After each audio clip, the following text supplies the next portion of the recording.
is on the back cart there. We only have 2 items on our agenda, but let's see if we can't take all night even with those 2 items. For anybody who is not used to the procedure or work sessions, we don't make binding decisions except to maybe direct staff to make some changes. So our procedures are a little more informal than what you'd see at a regular business meeting. But we certainly welcome public input. There'll be ample opportunities for that. Before I open it up for public comment on items either on our agenda tonight or that are not on our agenda, I'm just going to ask our city administrator, or if Chris, you've got anything in the way of preliminaries before we open up for public comment. Just 2 brief things. One, a question came up here in the past couple weeks about administrative orders and if they're outward accessible to the public. They have been on our intranet, so they have not been accessible to the public. They've been accessible to staff. That will change here in the upcoming days. There's no reason why every one of those from, I think the earliest ones date back to the 1980s until most recent. And you'll be able to see the chart there that very black and white says what repealed what and what's still in place. So we're going to make that change. You'll be able to go to Billings, to our website at billings.gov and go to the administrative section and see every administrative order that's out there and existing guiding us. Secondly, and not to steal anybody else's thunder, I know a few of you were there, kind of a neat grand opening today, officially. I mean, KOA, Campgrounds of America, many people know, but I am surprised sometimes people don't realize KOA is a Billings this is the world headquarters. It started here in 1962. But for 62 of those years of its history, it rented space downtown. They have built a beautiful LEED Gold facility in the city limits, and it's great to keep them here. And if you ever get a chance to see it, what a neat facility and a beautiful representation of their company, their values, and so that was a neat experience many of us just came from. So those are the only 2 things I have. When we get to that first item, I'll let you know some folks who are here from the Community Development Board, but that's when we get to item A. Okay, thank you very much, Chris. And yes, the KOA event was really spectacular. It was an amazing building, amazing organization with amazing history for the last 62 years, founded and now well-rooted in Billings. Congratulations to KOA and all of their employees. Councilmember Gulick was at that event, so he'll probably be joining us in a few minutes. Oh, okay, so he has arrived. Councilmember Rupsis is with us online. Councilmember Rupsis, if we fail to see your little yellow hand at any point, just feel free to unmute yourself and interrupt. We understand on that. So, very good. Thumbs up. With that, then we will move into public comment on all items, be they on our agenda or not. You'll have opportunity to comment on the agenda items later as well.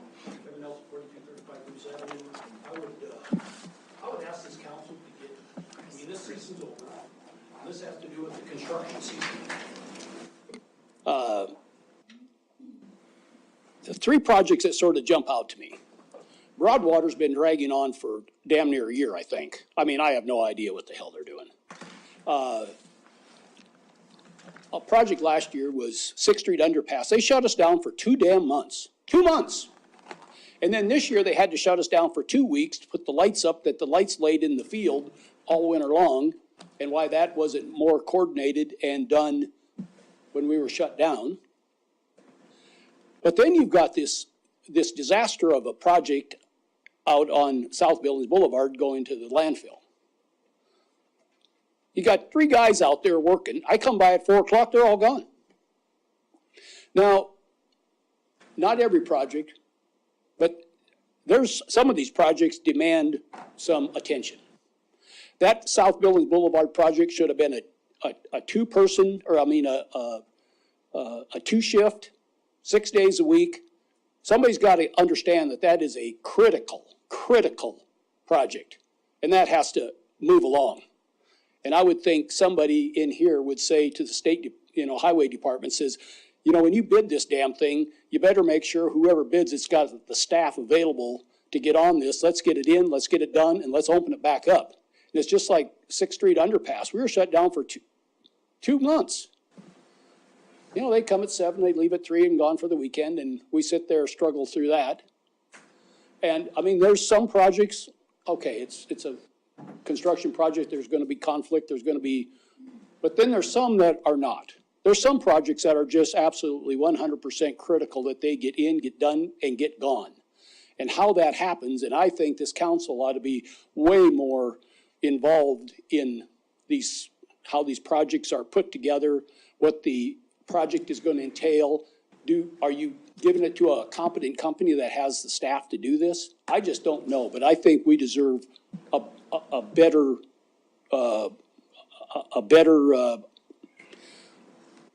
project than what's currently happening. I mean, this thing going down to the landfill, have anybody gone to the landfill lately? Have you spent the time to drive down there?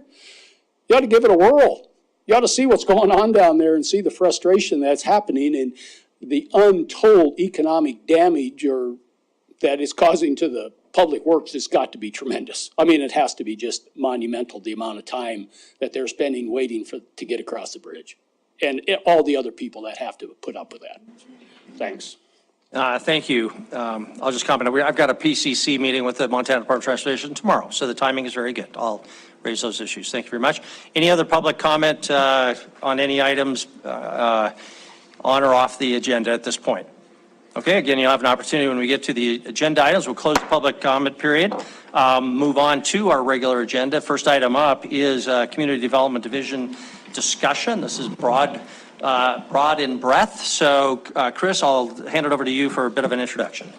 Thank you, Mayor and Council. So what I'd ask you to think about relative to kicking off the conversation is similar. The goal here tonight is to have a dialogue and walk away better understanding our community development functions. And then we're going to start to enter into the next 5-year cycle of planning that the feds require. So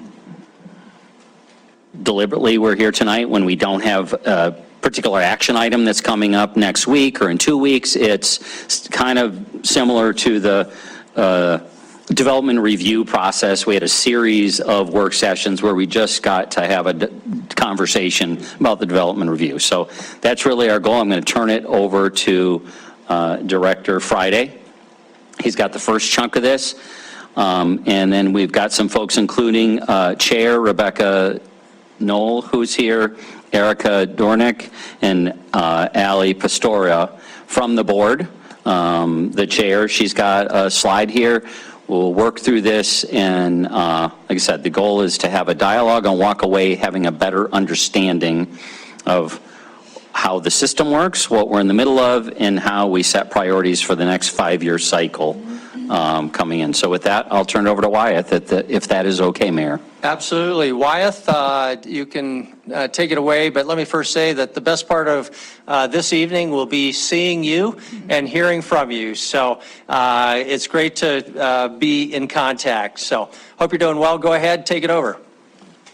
All right. Well, thank you, Mayor and Council. Can you hear me okay? Yes. Okay, great.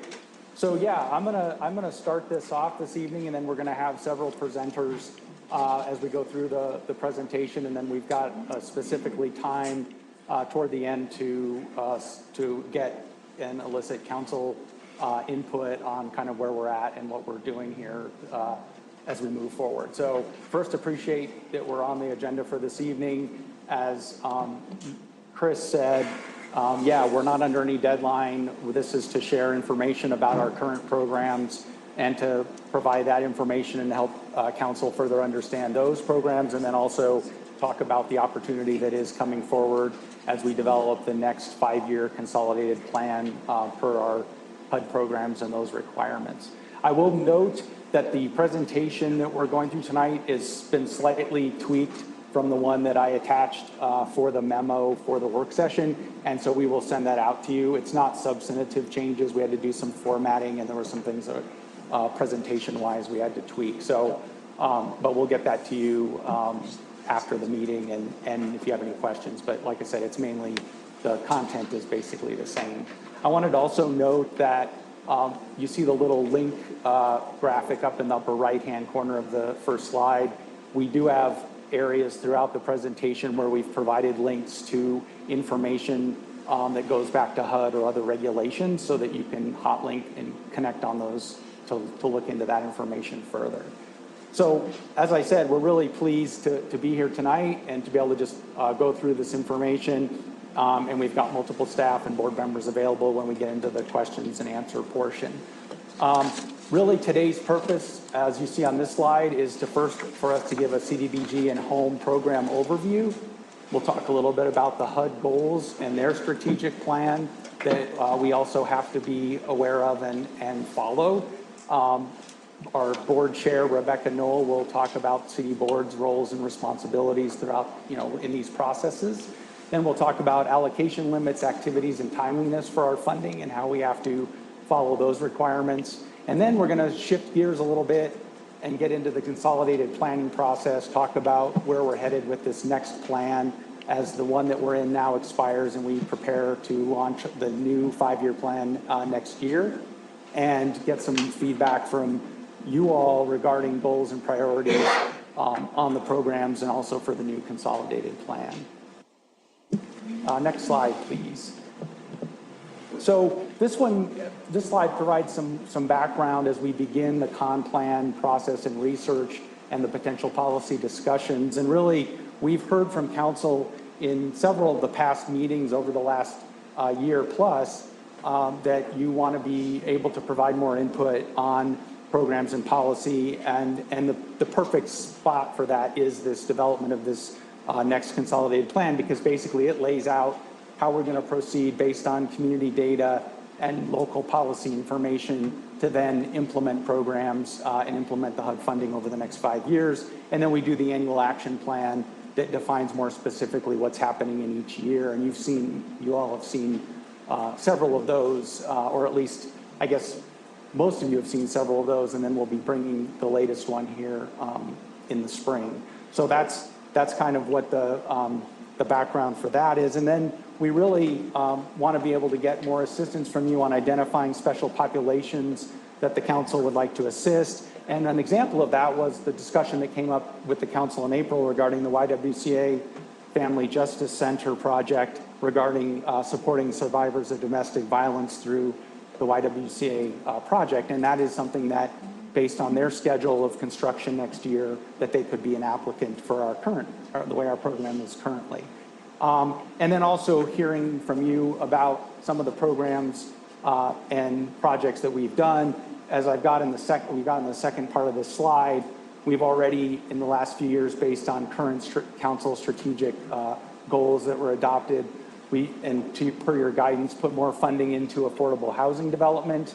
And we've got the Mitchell Court project that was just recently approved. It went through quite a process to get there, but that project is going forward. And then we've done park improvements with CDBG CV funding from the COVID pandemic in 3 parks, and you've heard about that quite a bit in the last year or so. And then also with the overall goal of improving safety of Billings, several council members, including Councilmember Owen, brought up when we were talking about a year plus ago about safety in Billings, the SEPTED approach, which we then got local training on, and then we were able to launch a SEPTED assessment with Comanche Park and do improvements in Comanche Park that met SEPTED guidelines. And then we're actually moving forward with that, coordinating with Parks and City SEPTED team. We've allocated about $100,000 from our program funding for future SEPTED projects in parks that qualify in low-income areas. So next slide, please. So to shift gears a little bit into the HUD funding and kind of what those sources are, there's 2 big pots. The CDBG funding, Community Development Block Grant funding, we receive approximately $650,000 a year. That was started back in the 70s and is focused on public improvements in facilities, housing, public services, and economic development activities. So it's got quite a few areas where you can focus that funding. And the city's been an entitlement community and receiving those funds for quite a long time. And then the home funds, we get less of those, about $300,000 a year. And that program that was started with HUD back in the 1990s and is more focused on affordable housing development, home buyer, first-time home buyer, and then tenant-based rental assistance. So there's a narrower scope of where those funds can be applied compared to the CDBG funds. Next slide, please. So just real briefly, and some of you have seen this before in past presentations that we've done, but for the past couple of decades, we've seen our HUD funding gradually, and sometimes not so gradually, as you can see, decrease and then regain some ground, kind of bumping up and down. It hasn't really, mattered overall in terms of who's in control in Washington, D.C., but we have never come back to the 2002 levels in Billings, where we were at the 1.4, 1.5 million allocation levels, and we've gone quite far down and then bumped along, as you can see, and regained a little bit of ground. And our pot continues to be pretty modest compared to larger communities based on the entitlement program and how we get those funds with our population. So anyway, you can see that we've had less to work with, and it's been kind of, it's somewhat unpredictable year to year what's getting allocated from Congress regarding those two programs. So also want to give a quick overview of the HUD goals. HUD has its own strategic plan, and then it has priorities within that as well. And as you can see here, so their big top four are supporting underserved communities, ensuring access and increasing the production of affordable housing, homeownership, and advanced sustainable communities. Housing is a big one, as you can see from several of those bullets that they are focused on. And then there's priorities that they have as well, and there's a few new ones we've highlighted that we're now having to make sure we address at some level in our programs and how we meet that. And you can see all the list, but environmental justice, climate resilience, energy efficiency, and natural hazard response are new that have been added just recently. It doesn't mean you have to have a whole full-blown program on, environmental justice, but you have to be able to talk about it and show how the community or organizations in the community that are potentially receiving funds are addressing that at some level. So it's not, that we have to launch all separate things for that, but we do have to be able to talk a little bit about that when we're showing how our programs are going to work and the different components to those as well. So next slide. So I'm going to hand it off to Rebecca Knoll, our Community Development Board President, and she's going to talk a little bit about the board's roles and responsibilities. So thank you. Thanks, Director Friday. I appreciate it. Thank you all so much for the opportunity to come and speak to you tonight during your work session. As Director Friday said, my name is Rebecca Knoll, and I am currently the board chair of the Community Development Board. I have been serving on the board since January of 2017, so I am approaching the end of my second term. So about the board, who are we and why are we here?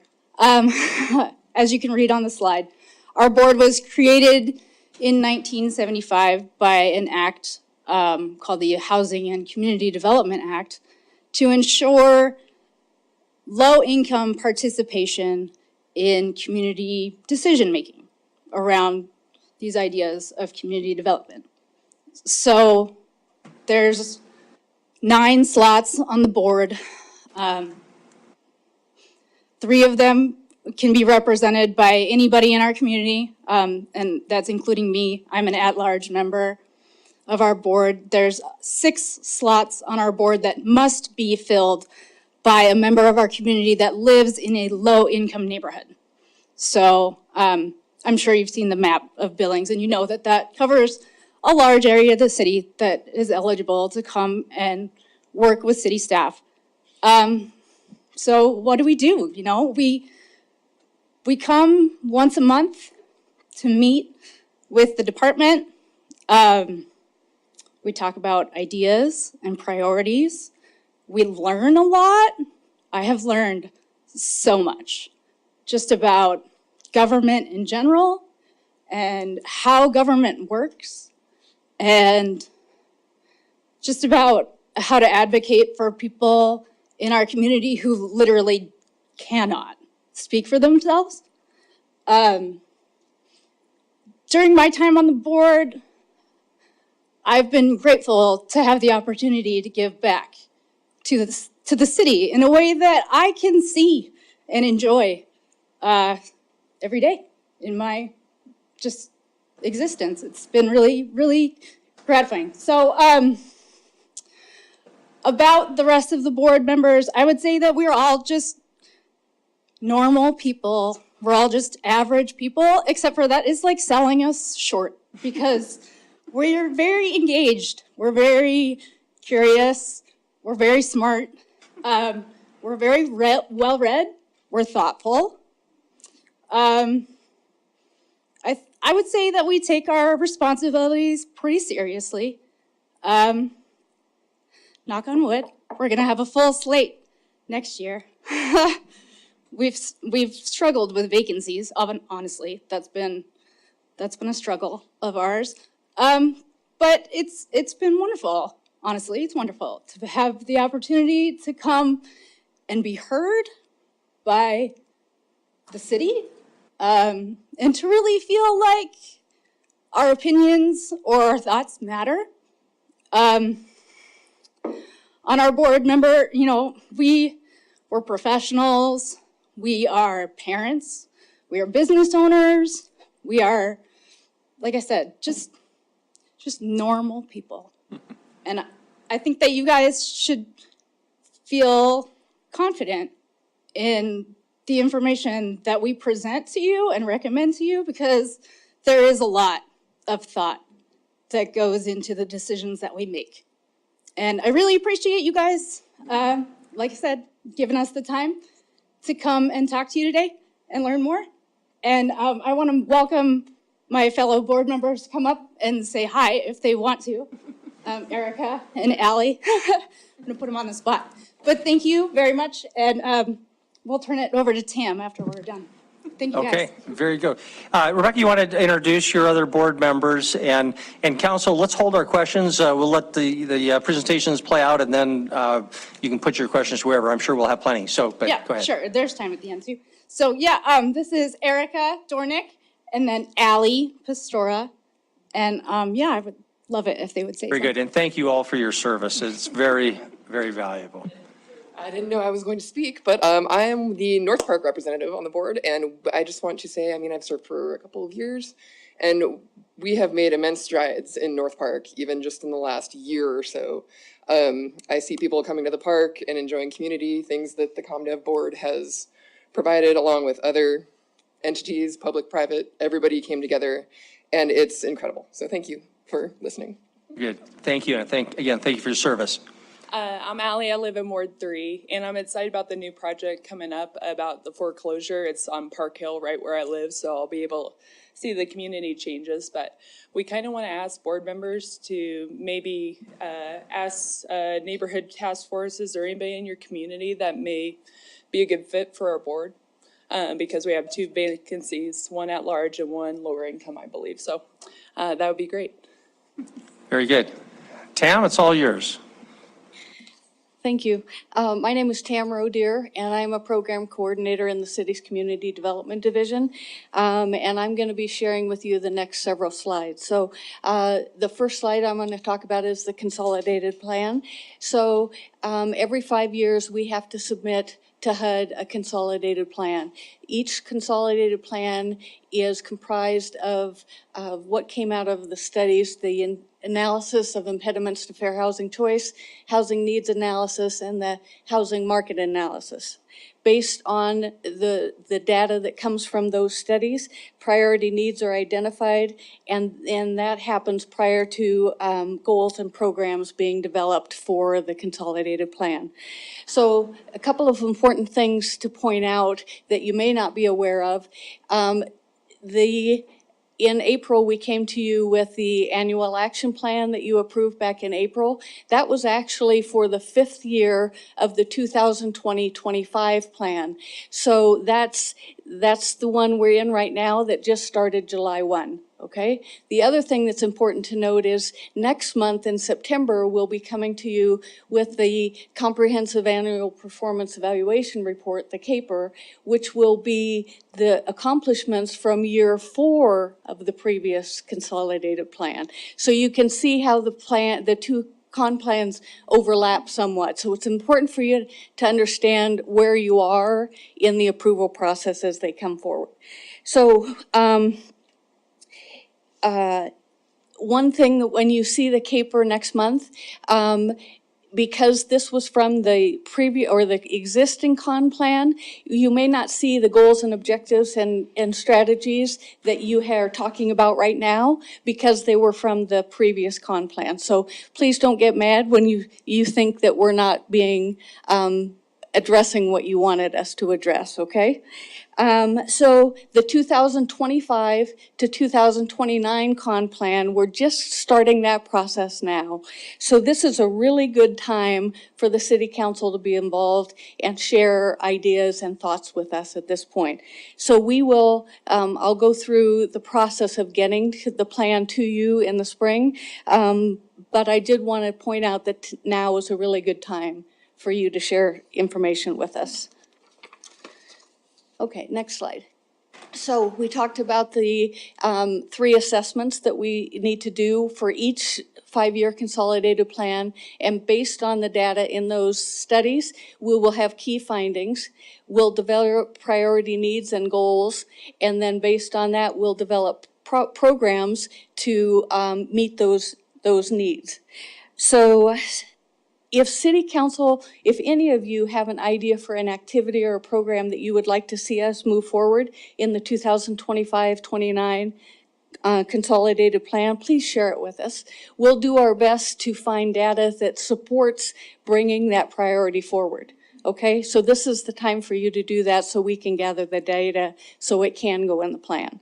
Okay, although we're asking for city council approval for this right now so we can vet the ideas and try to find the data, we definitely need to still use the data from these 3 studies. Okay, so that's an important aspect of this. Okay, next slide. So the 2020-24 con plan findings were housing cost burden, the need for smaller housing units, that minority concentrations have been identified, and that we need to address poverty. So in response to those con plan findings, we identified 3 very simple goals: housing preservation, new housing opportunity, and poverty impact. So from those goals, we developed the programs to meet those needs. So the first-time homebuyer program, housing development, foreclosure acquisition rehab, and the Billings Metro Vista project. Okay, next slide.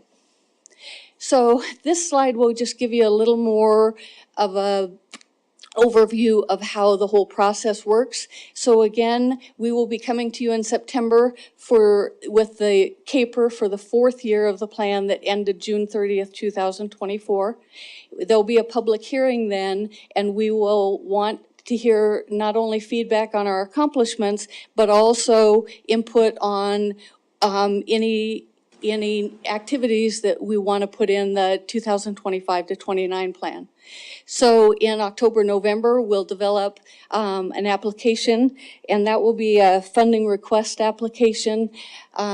The application will go online in December. Applications will be due in January, and the CD board members will do site visits to all the applicant organizations and meet with them about the activities they're proposing. And one thing I forgot to tell you, all the green stars, those are all points where the public is invited to participate. So you can see with all the number of green stars there, there's going to be a lot of public participation. So from October to January, we'll be doing community survey, email, program evaluations that will help draw input in from the community.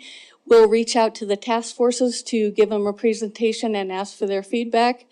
Then in October and November, we'll do those 3 studies that we talked about.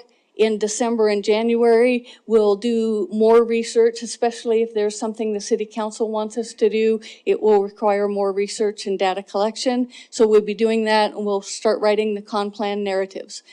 Then we'll develop the findings from all the studies and all the things we've done and develop the program goals and priorities. And we'll do our very best to tie those to the city council's adopted strategies and priorities. So then the draft consolidated plan will be out for a 30-day public comment period. And then the CD board recommendation will be early in April. There'll be a city council work session in mid-April, and late April, there'll be action and a public hearing for adoption, and then it'll be submitted to HUD by May 15th. Okay, next slide. So the current allocation process, again, we begin in September with the CAPER report, and we'll do the public hearing and ask for public feedback at that time. And the CAPER is the accomplishments from year 4. And then we'll do the application available in December, applications due in January. CD board does site visits with the applicants, task force notification and outreach to get their feedback. Then the CD board will take action on the consolidated plan and the year 1 annual action plan. And that's important to note that it's always the con plan and the first year annual action plan are together. So they'll make a recommendation that will go to the city council. So the draft consolidated plan will be posted and the 30-day public comment period will commence. And it will be distributed to all organizations that serve low-income individuals, families, disabled, minorities, elderly, everybody, to get as much involvement in the community as we can get. The CD board will make a recommendation early in their April meeting. There'll be a council memo in early April. Again, the work session in mid-April, and then the city council will be asked to take action on, and hold a public hearing at the end of April, and then we'll submit it to HUD by May 15th.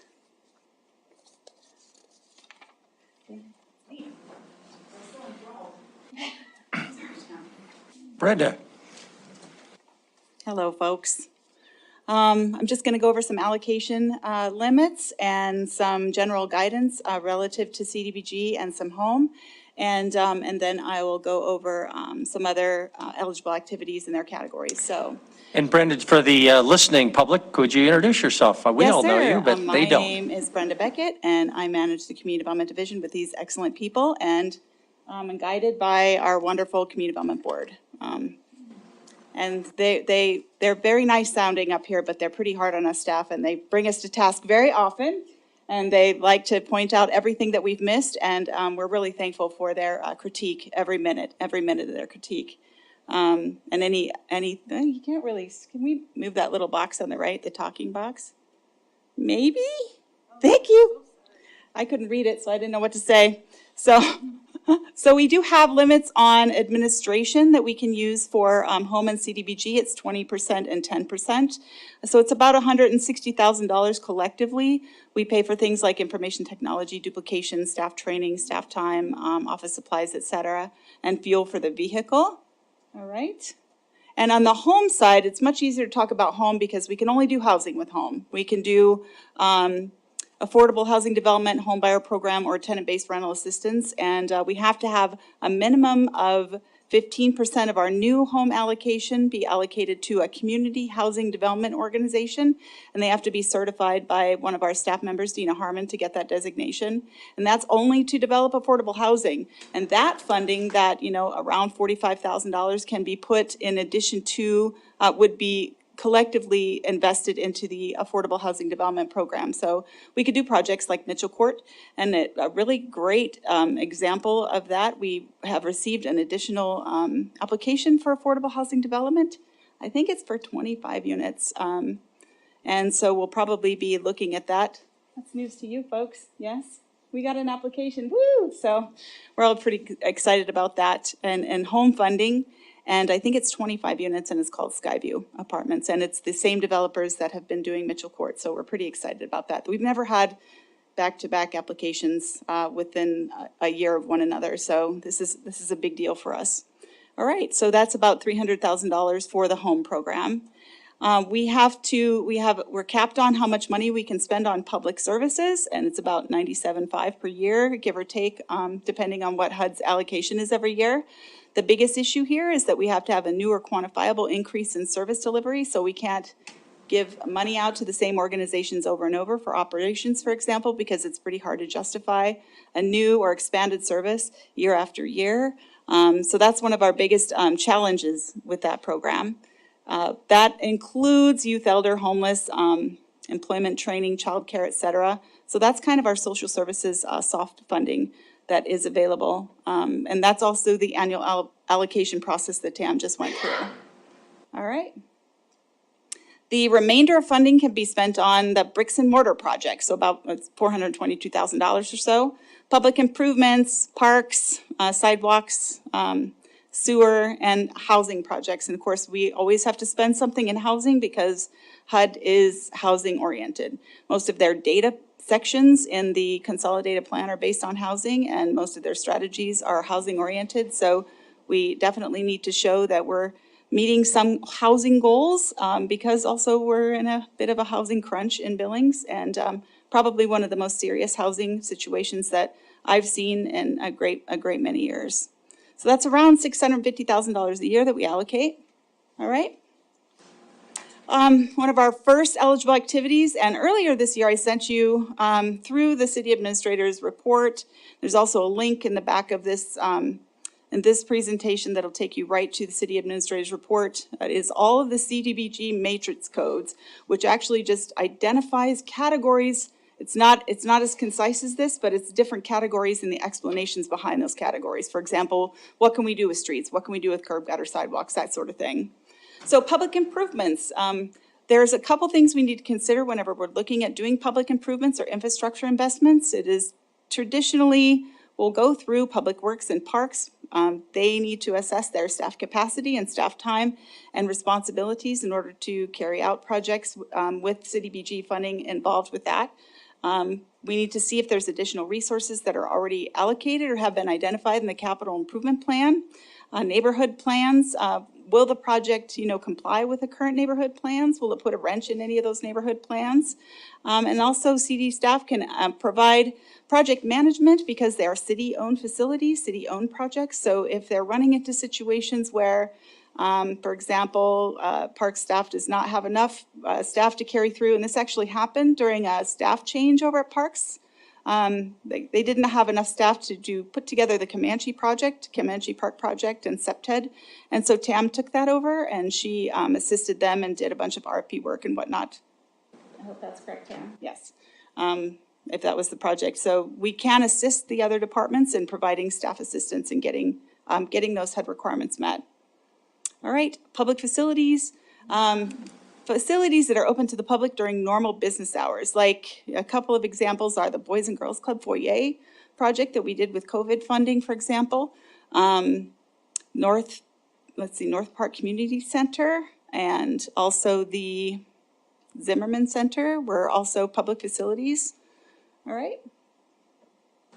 Housing, of course, we talked a little bit about this. We carry out home buyer programs, foreclosure program, and single-family development. We typically don't do multifamily development because that's rental projects, and that's best handled by the professionals that rent things to people because the city does not actually do that. But we do run a home buyer program, so that works out really well for us. Like say for example, purchasing a vacant lot and then putting a modular unit or building a stick-built home on that unit and then selling that through the foreclosure program. Of course, we'd offer our housing development partners, if they would please take that project on before us. And then if they do not want to do that, then we can go ahead and carry out those activities ourselves. Economic development. So we don't have a lot of experience in economic development, typically because it's for-profit agencies that are involved in this. I think the last one we did was maybe 2003, 2004, and they were micro business loans through HRDC or something. And so that's the only experience we have with economic development. It's not traditionally funded in a large space in national expenditures because they're higher risk for compliance, and they do have reporting challenges. Not a lot of for-profit businesses want us to be monitoring them to see who they're hiring and how much they're paying people and where they're getting their employees from. So it's a difficult thing to do. Public services, of course, I talked about this a little bit earlier. My board's biggest concern about public services are the sustainability. If we fund something for an organization, how will that service, new expanded service, be funded in the future? Because again, the city can't be sought after time and time again to allocate funding because it has to be new or expanded. So that's the biggest concern our board has with public services. All right. So for a great number of these projects, unless city staff is empowered to do those, carry out those activities ourselves, we have to have a public application process. And we have to have agencies that are ready to utilize the funding and willing to apply.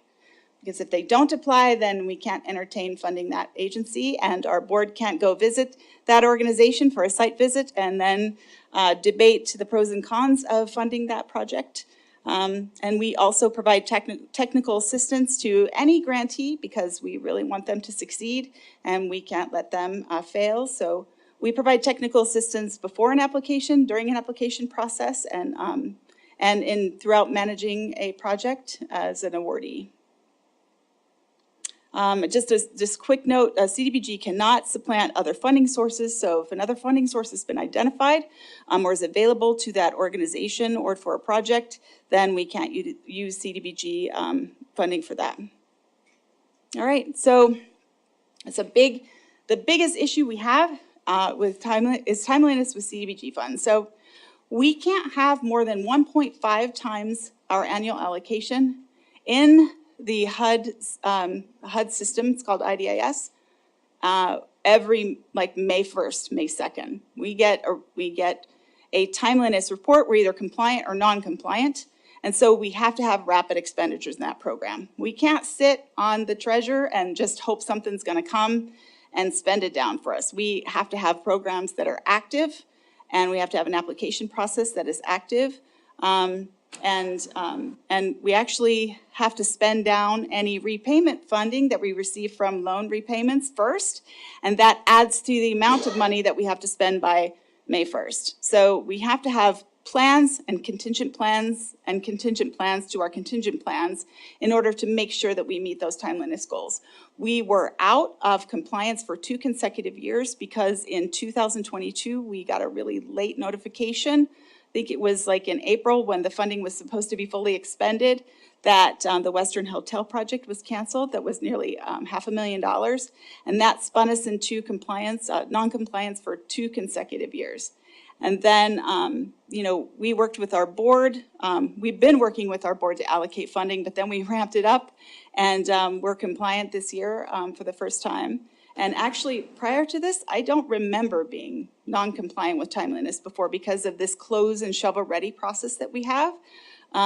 So that's been a real blessing for us. So it was a pretty big shocker to come into a fiscal year and then realize that we weren't going to be able to meet those timeliness goals for 2 years in a row. Big issues we have outside of things that we can control are supplies, contractor availability, timing, electrical components. I'm sure you all have heard this, yes. Accelerating costs that we have to accommodate with, amendments to agreements and whatnot. So the close and shovel ready process is really key for us. So, for example, we had funding that maybe we set aside money for a first-time home buyer, for example. And then this great application comes for affordable housing development. We can pull that money out of first-time home buyer and go ahead and fund that affordable housing development project because that's going to be shovel ready, close and shovel ready before a string of home buyers might be ready to close on their properties, and vice versa. Let's say we don't get any applications for affordable housing development, there has to be a mechanism to utilize that funding. And in the home program, it's either first-time home buyer loans or tenant, or we paying rent for folks. And so that's our 3 options with home. And that's all HUD gives us because they're so prescriptive about how their funding is spent. So The foreclosure and homebuyer programs have been able to help us immensely with those expenditure deadlines. And until this changes with HUD, if it ever changes with HUD, then we're kind of stuck with this. We have to expend it, and we have to have plans to expend it, and we have to have more plans to expend it. So, so a mix of awardees and staff administered programs actually combined together works the best. That's my experience in 21 years here. I think I'm done. Am I done? Yes, I am done. Thank you. Very good. Thank you, Brenda. Excellent detailed presentations. Wyeth, is there anything else before we open up for council questions? Yes, so just to kind of get us to that point, we've got this slide just coming back again to the current strategies and priorities and what the programs have been doing in that arena for the last couple of years and right up to recent times, including some of the draft priorities the council has, which are similar to what we were working with the adopted ones as well. Next slide, please. And so this slide is just to bring out some questions and then elicit, have you guys ask questions and bring up things regarding programs. So really, is there more information on some of the programs we just covered that you want to hear about and we can come back with? Ideas for current program modifications or emphasis, and then new program ideas that we could vet, as Tam mentioned, for the new consolidated plan based on as we do the data collection and begin that process. And then, or changes in process that you want to have us also vet and come back with as we develop the consolidated plan. And then potentially the adoption of your new 24-25 priorities may have some clarity and focus areas as well. So really, yeah, we're open now for questions, and then we can wrap up. We have basically one more slide, kind of next steps after that, but open for questions and discussion. Very good. Thank you, Wyeth. And again, excellent presentation by all of our presenters. Thank you for all your work. This has, I think, been very helpful to get the 30,000-foot view and in detail. So thanks very much. I'll kick us off with a question and turn it over to the council members. If I could ask Rebecca, would you come to the podium here? This will be, I think, an easy one, I hope. You mentioned the difficulty of recruitment for the Community Development Board. It is a majority board occupied by seats from low and moderate income areas of town. It is a challenge to get people to sit. They always do a great job, but it can be hard to find them. Can I ask you a favor? Would you, unless you think it's a bad idea, work on just a simple one-page letter that maybe with Tam's help, Brenda's help, describes what the board does, when it meets, that sort of basic description, which is not known to most people. And then I can sign it, you can sign it, we can jointly sign it, and then distribute that to task force chairs, to city council members. I can post it on my website. We can make it available. We could even put it on the city's website under the Community Development Board. But that might help us a little bit. And then we have a piece of paper if somebody's interested here. Here's a letter that gives you the basics and a place for getting more information, that sort of thing. Does that sound like an okay idea? I would be very happy to do that. Okay, very good. Thank you. Definitely. You know where to find me. Yeah. Okay. Thanks very good. for the opportunity. Again, okay, thanks. Appreciate it. Other questions for any of our presenters? Councilmember Joy. Thank you, Mayor and Council. I guess maybe this is a question for maybe Ms. Beckett. It's really about the process. When we get to that, maybe if you went back to one of those slides about the process, we have certain obligations on the data collection.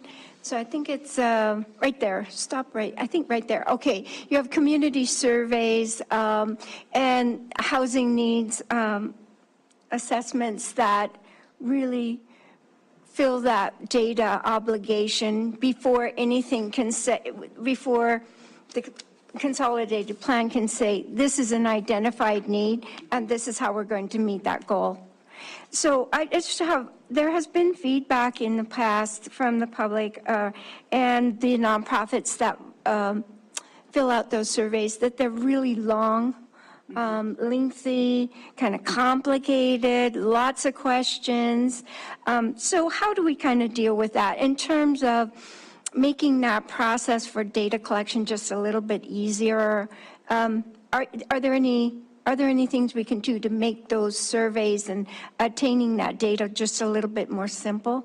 Thank you. Absolutely. We do have, we actually have a recent assessment from the home ARP allocation plan that we can use in lieu of like big extensive questionnaires this year. And the biggest, we also have other data sources that we use, like the community health assessment, and HRDC does a little bit of an assessment there.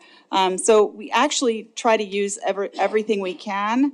And we actually have to use HUD's data. And I put on your desk somewhere, Chris, a packet of the consolidated plan, yes. So yeah, that's great. The consolidated planning process on one of these pages is kind of, it's an outline of the last consolidated plan that we wrote. I'm not sure if HUD has changed much, but you'll see things in there like disproportionate needs, severe housing burden, like those things we have to answer through the data as it is. And so, once I get some of that information together, it's very easy to see the additional efforts we need to make with specific agencies, like for example, those who serve the elderly or those who serve people with disabilities. And so there's directions that we kind of get, and then I just start emailing everyone and asking them, how's it going with this and what's happening with this. And so our biggest effort this year, unless you have additional direction, is, we're going to give them the eligible activities and ask them which of those activities would benefit their clients the most. I think one of the biggest misconceptions is the city can just grant out $600,000 to agencies or for one specific thing, for example, like youth training, for example, youth work training. I think that came across the city administrator's desk, and there's supposed to be grant money for this. It's CDBG, and actually that's only in the public services category, so it's $97,000 or so. So we're not exactly sure, So there's a lot of public education that goes along with that. So even if they say that they need all the money in the world for that specific thing, we're going to have to balance that out. Number one, with the results of those 3 analyses, and then also with council's priorities as well, so. Thank you. Very good. Other questions? Councilmember Boyette? Mayor, it just seems like, this sounds really bad, but there's a lot of people doing a lot of work for almost no money. It's only $1 million, which it seems like, why do we do all this work for $1 million? In a sense, couldn't we just give the money to 2 or 3 projects and be done with it rather than all this? It sounds like a lot of work it sounds stupid, but not a lot of money. Are you saying I can't do anything with climate change with this money? Is that what you're saying, sir? But I mean, if I gave every person in this room $1, they wouldn't do anything with it. But if I had all that money in one pocket, I can do something. Correct. So my concern is, for less than $1 million, why give it to all these little, why not try to consolidate it and only give it to 1 or 2 projects? Is that possible? Absolutely. And the theme here is also that we would ask you on your priorities to give us a couple big goals. You're like the 2 or maybe 3 things. You're like, this is kind of where we want it to go, y'all. And then we kind of have an idea of what you're willing to invest in. It's something that Tam actually brought up. Bozeman just recently was made an entitlement community, and they said that they have to, of course, they hired consultants in order to write their consolidated plan, do all these studies, and they said it's an awful lot of work for very little money. This doesn't take the place of your routine housing plan or your any kind of social aspect plans that the city might adopt. We're very prescriptive, and that's why we can't do lots of expansive studies on other larger kind of community goals. But we would definitely want to fund, of course, something has to be done with housing. Like, that's HUD's big thing, and that's what they give us the money for. And that's all that home pays for. So we have to do affordable housing development. It has to be given out in first-time home buyer loans if we don't have an application, or paying rent for folks, which is obviously a grant, and that competes with we have duplication of benefits problems there with state programs and local programs. So it's a real tricky situation there. On the CDBG side, we still have to figure out how to do something with housing with CDBG. But outside of those things, you know, the biggest expenditures you have in the nation, if you include public service activities, it's housing. If you don't include public service activities, it's infrastructure. It's curb, gutter, sidewalks, parks, and facilities. So that's the basic. Those are those basic areas. So whenever you're saying to us, yeah, that's an awful lot of stuff, we have to look at every little thing. It's like we have to turn over every card in the deck, and then how does somehow dreaming that we'll figure out how to implement all of these amazing things and be able to work on climate change and be able to work on broadband access and all of those things with funding. But Bozeman had the right to same plan, they said in the newspaper, as New York City. So, you know, I was just reading Long Beach's plan, and they were talking about, you know, how they can lower administration costs. And I'm like, well, y'all get $5 million for administration. That's, you know, it's like, what? So it's like they get these huge allocations. They have so much money. So maybe they can do a sustainability thing, and maybe they can do a broadband initiative, and maybe they can do all of those things. But we really do, and you can see it whenever we did our housing needs assessment and our last con plan. We tried to simplify it to just do a few programs really well. And we're hoping that you'll support us in that and pick your top goals. And SEPTED is something we kind of heard. Just hearing you talk about that, Councilmember Owen, and I was like, boy, that's not a direction, but boy, we're working on this Comanche thing, and we have some asphalt that we're going to put down, and so I'm wondering if we can't put a few more SEPTED things in there, and that ended up being the city's first, as far as I know, the city's very first SEPTED assessment that's carried out into implementation in total, you know, so that's how responsive we felt like we've been. And Councilmember Neese, you said, boy, this is right before COVID. You said, is there any way we can put more money into parks? And I said, well, if we go back into the con plan process and identify that parks is one of those main things that we want to address, then yes, we can put funding in the lower income neighborhood parks. But then COVID came, and then everybody was using the parks. And I thought, man, if there's a way we could do that. And then we had Jim Corson, he's probably watching right now. He, on our board, was saying, I went into Pioneer Park, and it was, the restroom was terrible. Of course, he'd been hanging out at Rose Park with those pristine air, you know, and then he comes back and I'm thinking, okay, Councilmember Neese is talking about this and the parks, and Jim's saying this about the parks and COVID and all the parks, you know, they're talking about how many, there's what, 500% increase in use in parks. And so we try to blend those things in as much as we can, but we only have 4 staff. And so we have to focus on a few things. So I appreciate that comment very much. Very good, thank you. Other questions, Councilmember Rasmussen? I don't know if it's necessarily a question, but more so a comment as far as priorities are concerned. Very briefly, I think City Administrator Kukulski had mentioned, and I think we made it well known when we had our hearing a couple months ago, for me anyway, and I'll speak for myself, looking at and finding a way to incorporate the Family Justice Center. And first, it's construction and getting started, and second, how we can supplement some of the programs through that in public safety and that disadvantaged community. That would be my #1 priority associated with these funds and these dollars. It's something that we as council are going to continue to look to support. Any support that we can get through your program, from my perspective, would be greatly appreciated, and I think a necessary and good use of these types of funds. I am not supportive of the foreclosure program. I don't think we do it well. I don't think we do it economically, and I don't think it really has an impact, like a true impact in our community with those dollars when we're competing with the private sector and doing one house here and one house there a year. I don't think that is meaningful impact with the limited dollars and the limited resources that we have. To me, that's a part of the program that we should consider getting rid of, just for the lack of impact that has in our community with limited dollars. So those would be my 2 comments, and my encouragement is figuring out how we can incorporate that Family Justice Center as a high priority in this upcoming plan for the next 5 years is something that I'll be keenly focused on. Well, actually, after that comment, we went to the YWCA and visited them with them. They did not submit an application for funding for the Family Justice Center.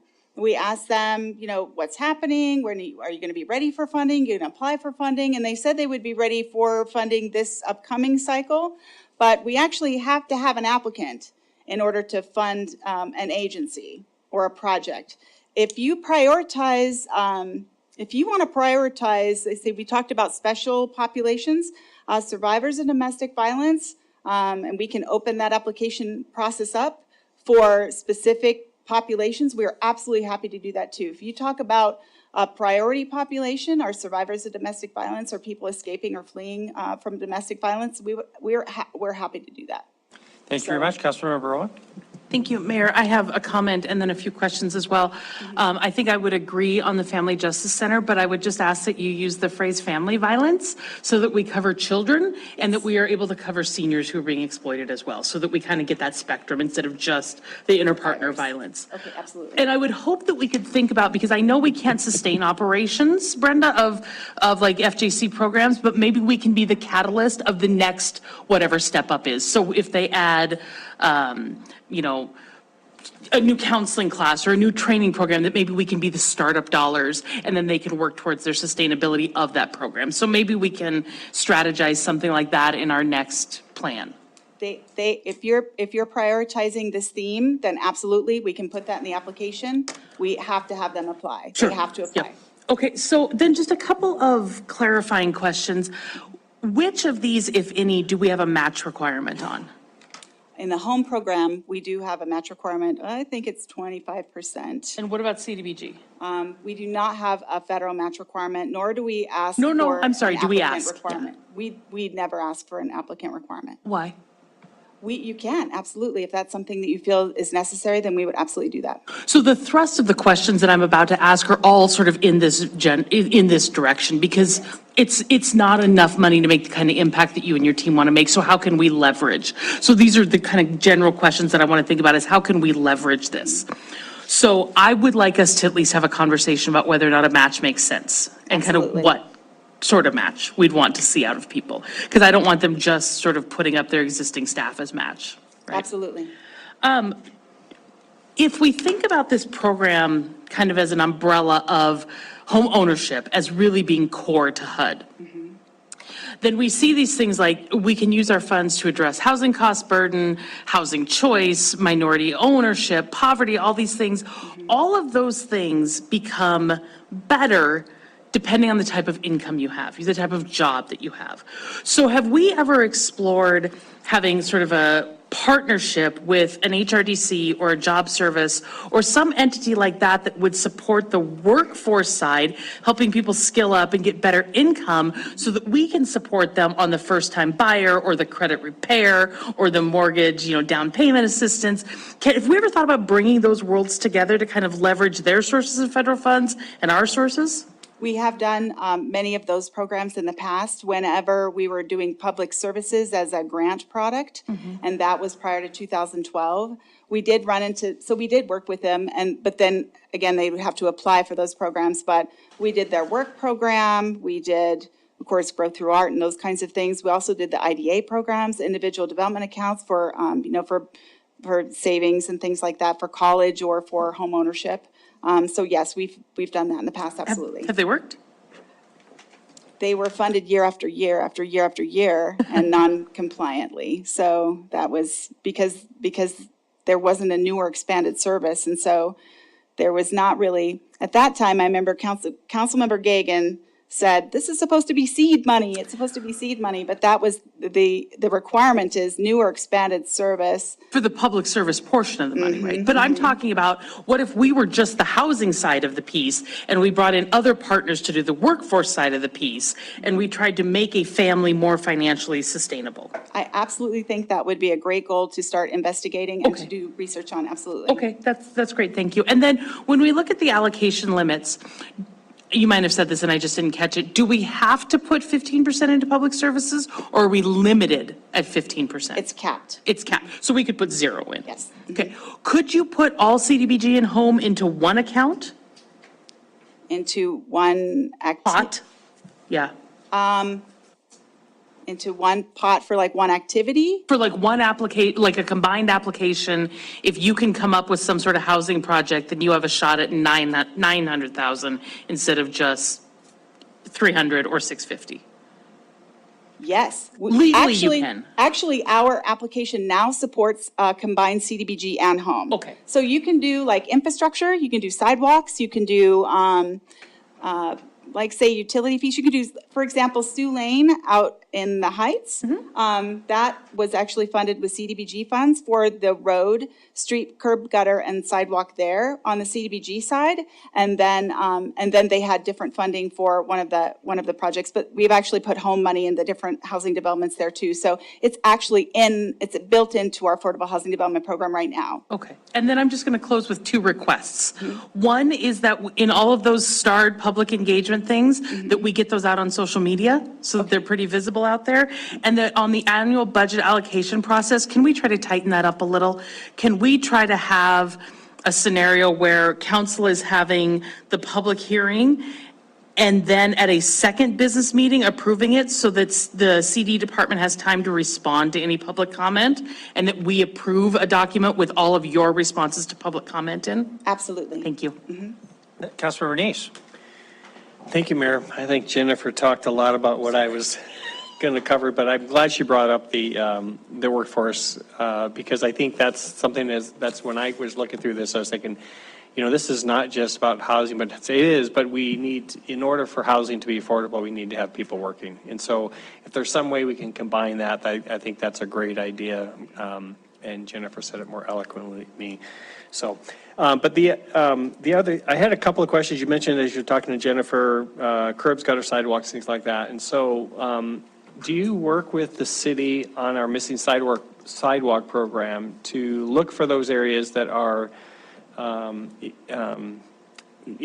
qualify within the low income that could be kind of put on a priority list to have those missing sidewalks taken care of? We can put that on our list to integrate into our, into proposed findings. Okay, because I know we're always looking for funding for some of this, and this, if this would be really helpful for those areas where that they have. So that's one thing I was thinking of, and the other thing that I was looking at, it was you mentioned the underserved, and so.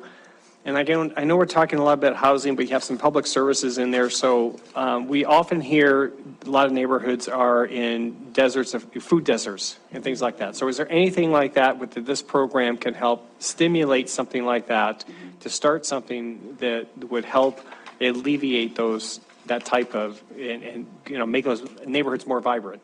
We can look at the economic development side to see if there are any business loans or things like that to start up. Are you talking about like, grocery stores, little markets or? Yeah, little markets, something like that that can help the neighborhoods, be a little bit more thriving. We can absolutely look into that for the, also the data piece, because we do have USDA data, also from VISTA program. We have lots of data there. And then we can do some research on what other communities are doing for specific to food deserts and economic development activities. Okay. And then you mentioned public facilities, you can work during business hours or something like that. So I was thinking of, again, some areas that are in the low-income areas like South Park. So South Park Pool, is that something that you can actually be funding, or is that like a one-time funding only? Or how could that, you guys be involved in something like that with South Park Pool? South Park Pool is actually in an area that is within a non-acceptable safe distance zone from cryo tanks at a local refinery. And so HUD I mentioned probably a couple years ago that HUD has drastically changed how they're monitoring environmental review. And so that entire park area is within an area that is not a safe, acceptable distance for us to create. We can't really create areas of congregation there because of, we're not allowed to use federal funding to create an area of congregation that might gather people where they might be in jeopardy because of tanks that are stored there. So does that pretty much eliminate the entire south side of the city from any kind of this funding?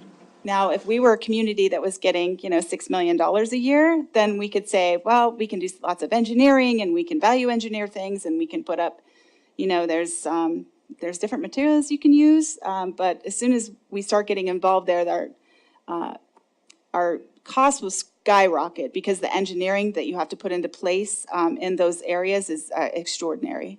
So we're pretty much strung on that one on South Park area. Okay, It's and then, not- if I could just jump in too, it's not the entire south side, Councilmember Neese, but it is, I don't even want to get started on this because I've brought it up with the HUD Region 8 folks too. It's literally like you need blast walls and stuff. It's completely ridiculous in my opinion, but nevertheless, that's what they're saying, that how you mitigate if you're too close to like a refinery or like Brenda's saying, the storage tank. So it's not the entire south side, but it does unfortunately capture that park.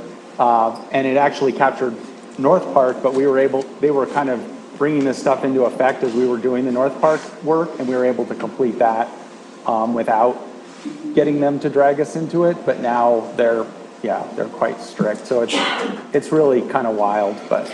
so is this something, again, and we're talking, the CBG and the home money, but now that this has been brought to light, is that something, because we do get a lot of money donated from the refiners, is that something you can join with to then allow these funds to be utilized? So if Wyeth is talking about, the government at least gives them an opportunity to mitigate that issue, can we not use some of these funds to look at what we can do in South Park and then talk to the refineries and say, hey, listen, we can't use it because of this, but if you help with the mitigation, we can actually do it and partner with them. So those are the kind of things I guess I'm suggesting, that if there's a roadblock, let's see how we can get around that. South Park and literally half of North Park diagonally is within that zone. It would take millions of dollars, and unless they want to get rid of their cryo tanks over there. I guess we need to talk to how we can mitigate some of that. But glass walls is what I heard Wyeth say, but maybe that's more than that. Not only that, but if we create a. Oh, glass walls, okay. And the last thing I want to say before I move on to is, I agree with Councilmember Owen. When I looked at the timeline on this, I think we need to see that plan a little bit sooner, because give the council, not just the work session before, but to kind of look at that plan and then make some changes to it, or have the opportunity to make changes. I'd rather see us adopt it early than have to be pressed for a time frame later on. So I would suggest maybe moving that whole time frame up about a month. Let's take a look at that first part in the end of March instead of in mid-April, something like that. Okay, thank you very much. Councilmember Joy, Councilmember Boyette, I've got to wrap up, and council, we should close our time on item number 1. Councilmember Joy? Thank you. I just wanted to comment that the food desert in South Billings has already benefited from CBD through the vistas that created Amen Park Community Garden, and this is our 11th year of being there, and it was created out of that Vista program. And I believe other programs done through the Parks Department and through Vista program, including container gardens that were done all across the south side, were to address that food desert situation. Thank you. Very good. Thank you, Councilmember Joy. Councilmember Boyette? Thank you, Mayor. If we don't receive applications, what happens?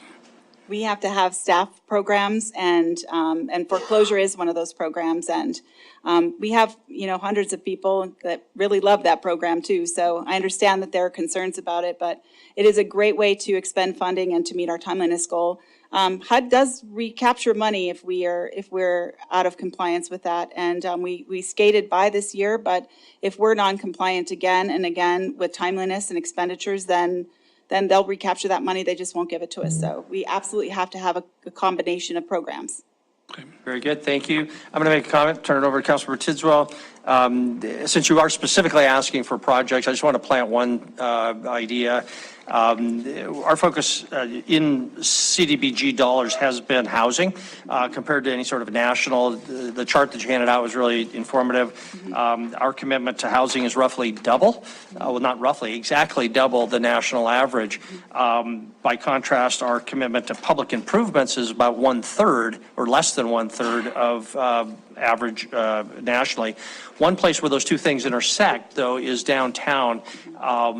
Downtown is a low-income, low-mod area that we want to encourage housing. But in Montana, most people have a dog. And if we can't accommodate their dogs, we can't accommodate the people. And so I want to put a pitch in for a downtown urban dog park. It has to be small. But following up on something that was said over here, I think by Councilmember Owen, on the match issue, I would encourage us, if we move forward on that or many other projects, to condition CDBG dollars on a certain minimum match, because I think it's critical that the rest of the community have a skin in the game, as we say. Thank you. Chris is pointing out that Councilmember Rupsis' hand is up. I'd recognize Councilmember Tidswell, so Councilmember Tidswell, and we'll go to Councilmember Rupsis. Brenda, real simple. Yes, sir. We have a large senior population here. Some of them are at risk. Some of them are at the end of their rope every month. Is there, if their hot water heater or something goes out in their house, is there an individual grant for those kind of situations? There are some agencies in town that assist, particularly for the elderly. Yellowstone County Council on Aging has got a minor home repair program, that kind of thing. There used to be a minor home repair program, but we didn't have any contractors we had a workforce shortage in contractors, and then we have expenditure limits and problems with meeting housing quality standards under a limit with $25,000 for even like housing rehab, where we don't have to do asbestos abatement, lead-based paint abatement.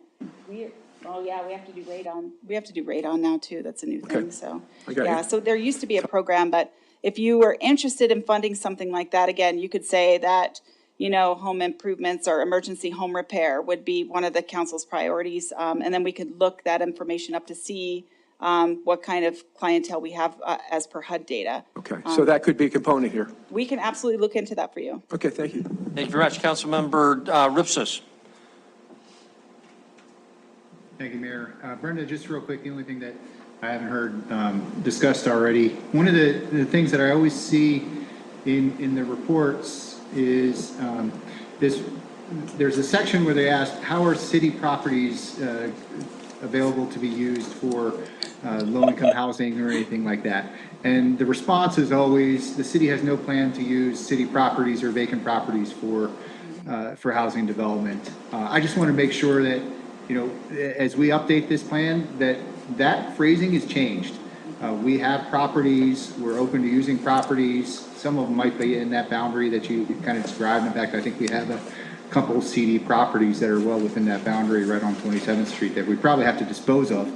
But, maybe we can find other properties somewhere that the city has that could be leveraged. So I just want to make sure that our plan, represents that the city is interested in using vacant or otherwise unused properties for housing. We would absolutely be excited to look at what's available and then get some kind of commitment from City Council about offering and what terms would be acceptable, and to include that in the plan, absolutely. But we would need to know what properties we're talking about. Yeah, this is more just the plan has a very generic statement that says the city has no plans to do this. So if we're talking about the 5-year plan, yeah, I don't want to see that the city has no plans when we're very open to doing it. We haven't identified anything yet, but we'd be happy to help. Yeah, we'll do it. Thank you very much. That would be great. Anything else before we move on to item number 2? Councilmember Gulick. Just a few things real quick. On the food desert thing, I think Riverstone Health has already commissioned some studies on that as well. So anything there would probably be best to coordinate with them and see if there's anything additional to be done there. I do like the idea of doing a few programs very well. So we do want to be able to leverage what we're doing. So I'm very supportive of that. And so I don't want to do it all in one project, but a few programs doing well sounds like a good plan. Thank you. Excellent. Very good. Thank you very much. Yes, we'll go to public comment. Does anybody have anything on this item? Item number 1, please come forward if you do. We just ask you to keep your comments to 3 minutes and tell us who you are and where you live. Is there any public comment on item number 1? No one is coming forward, so we'll close the public comment period, and that concludes item number 1. Again, thank you very much. I hope that was valuable. I know it was for me. So thank you. Mayor, Please, Wyatt. Yeah, just briefly. So just in terms of the next steps, and this kind of goes to a little bit of Councilmember Neese's comment about the draft plan and bringing it back and, to council. Our intent here is to take information you've given us today as we start the con plan data collection, but literally to come back to you sooner, before we get to the actual full draft plan in the spring and review both where we are with the data and also these different program elements and things you've brought up in terms of feasibility and issues and stuff like that. So definitely we'll plan to see you sooner than when we get to the actual plan, final public comment plan process. So thank you. Thank you. All right, very good. That concludes then item 1. We'll move to item 2, the South Billings Boulevard Urban Renewal District expansion and discussion around that. Chris, I know you've got some others here to contribute on that, but would you tee this up as well?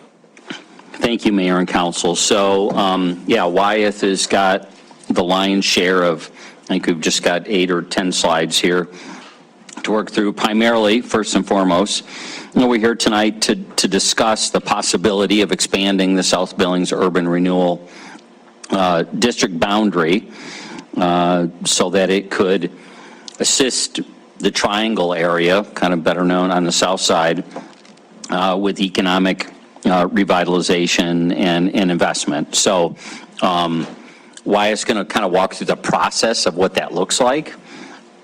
To expand a district over the past 5 years, we have had this conversation one other very specific time beyond simply the 1 or 2, or I think maybe as many as 5 properties that were added in the past. So I'm looking at this quite differently than just a property or 2 being added. We're talking about over 1,000 properties potentially. So we want to go over that process, what that process looks like, have a conversation about it, and ultimately, frankly, get some direction. Can't make any final decision, but you certainly can give some direction as to whether you want us to pursue this organization, whether you want to pursue it. So with that, I'm going to turn it over to Wyeth, and like I said, he's got a small slide deck to work through, and then we're looking to have a conversation to see what you guys are thinking. Very good. Thanks, Thank Chris. you. I can I'll just share my screen unless, I don't know, are you guys putting the presentation up? Because otherwise I'll just share it right now. Andy was huddling over the computer, so you prefer that Wyatt just share his screen? Yeah, sharing would work That's our great. preference on this end, so Wyatt, if you can do that, that'd be great. All right. Let's see if I can get this up.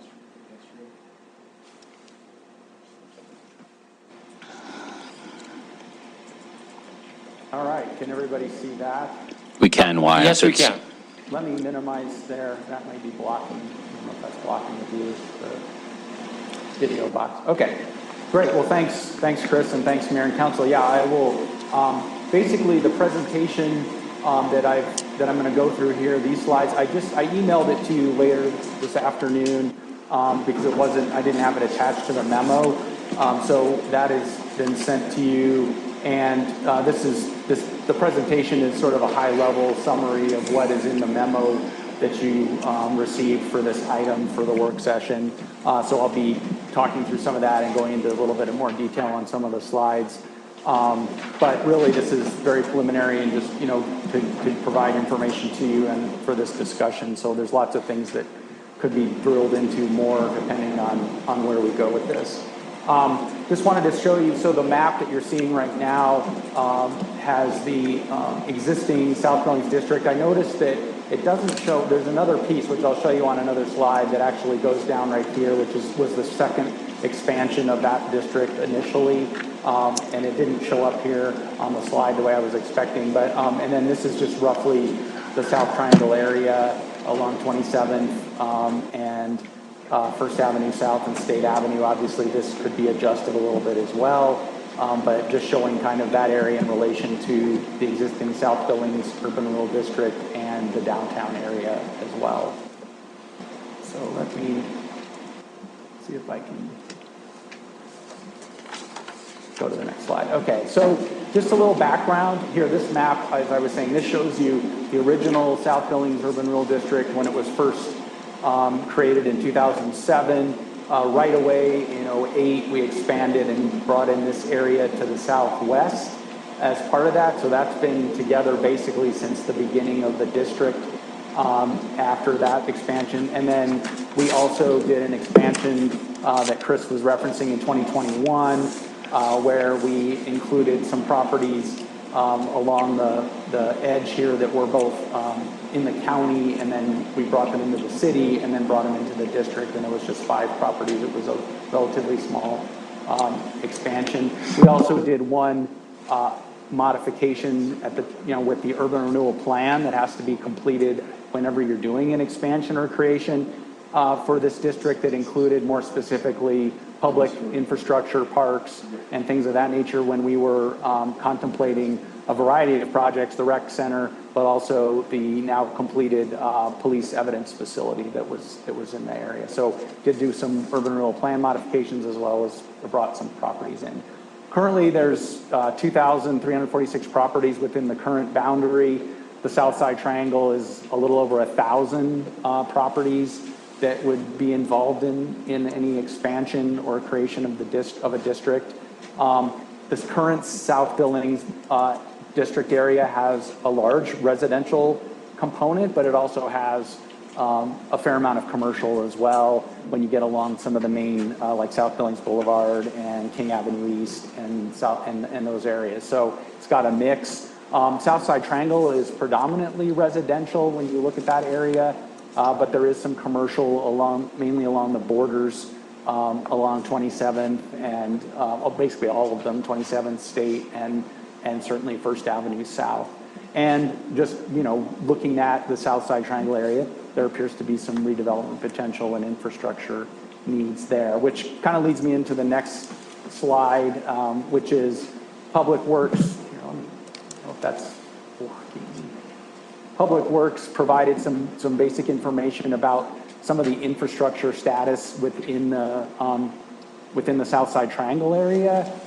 And so in the past few years, the city's spent about $6.2 million on infrastructure in the area. Sewer and water main replacement was a big focus, and then some current pavement maintenance was another project to focus. And then actually in fiscal 24-25, so some of it going on right now, there's some non-maintainable street work happening on several streets in that area to the tune of about 0.6 million. There's going to be some remainder of those streets completed in fiscal 25, going into next both fiscal year, calendar year, and then sewer main rehabilitation project for fiscal 25 as well. So just a quick overview of some of the projects that are going on in that area, public works wise, on major infrastructure efforts down in that area.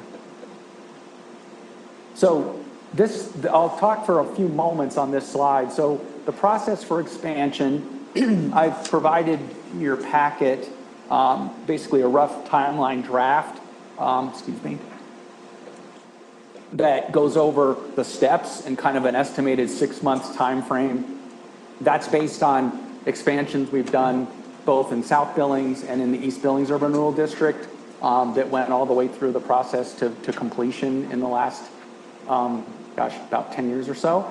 And so there's all those steps within that time frame. And there's certainly areas where that can flex. One of the big parts of this is notification of the property owners within the district, and actually notification of the property owners within the existing district area too. So both existing and proposed, and providing, public opportunity to explain to them what's going on and what the proposal is. So that's a big piece kind of up front that has to be addressed. And then you get into the various steps regarding the how you go through with council approvals. We have to do the analysis for the finding of blight, and that can take several months to do that analysis, come back to council, then the council does an official action of finding of blight per the code, state statutes, and then you move into the next steps regarding setting a public hearing. You have to change your urban renewal plan to reflect the area that's been included in the reasoning, and also, call out projects or different areas of improvement that you would be looking at doing. So it goes on through all those pieces. As I've shared here, just a rough estimate for notification for all the properties. If you did one notification, which would probably be difficult given not knowing what sort of the response might be with the public input to start with, but that's just kind of a rough estimate based on the way we do postcards for our zoning notifications.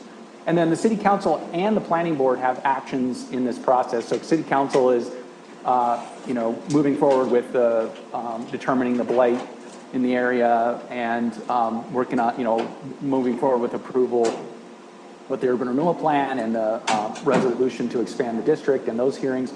As part of that, our planning board has to also provide a recommendation or finding to the council that the proposed expansion of this in this area is in conformance with the current city growth policy regarding, improvements and infrastructure and the big goals that are in that document as well. So they have to have a meeting and do that as part of this process per the state statutes.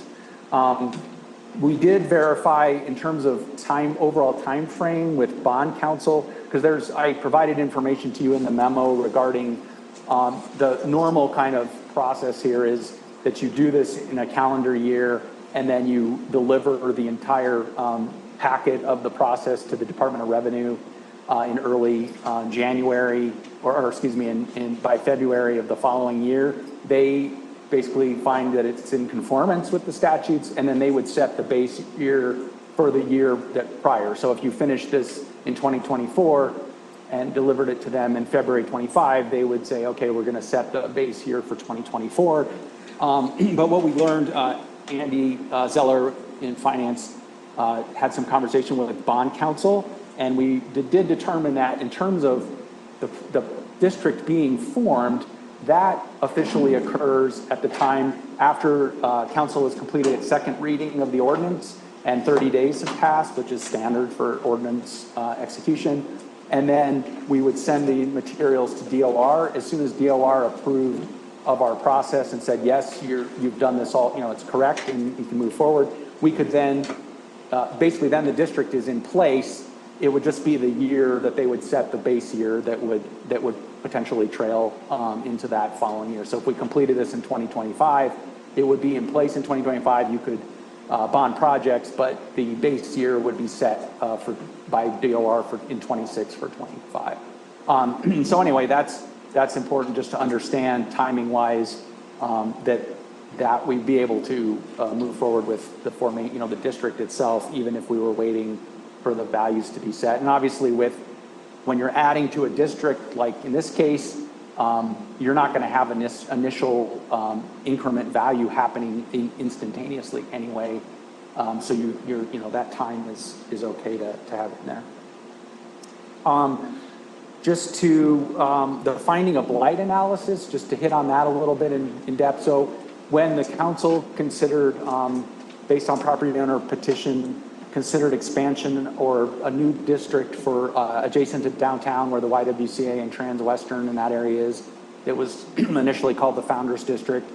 We commissioned a blight analysis with a consulting firm to help us with that portion of that work. And that was just to give you an idea. At that time, it was, excuse me, estimated about $10,000, $11,000 to complete that. And now I've been trying to get some more information from current consulting firms.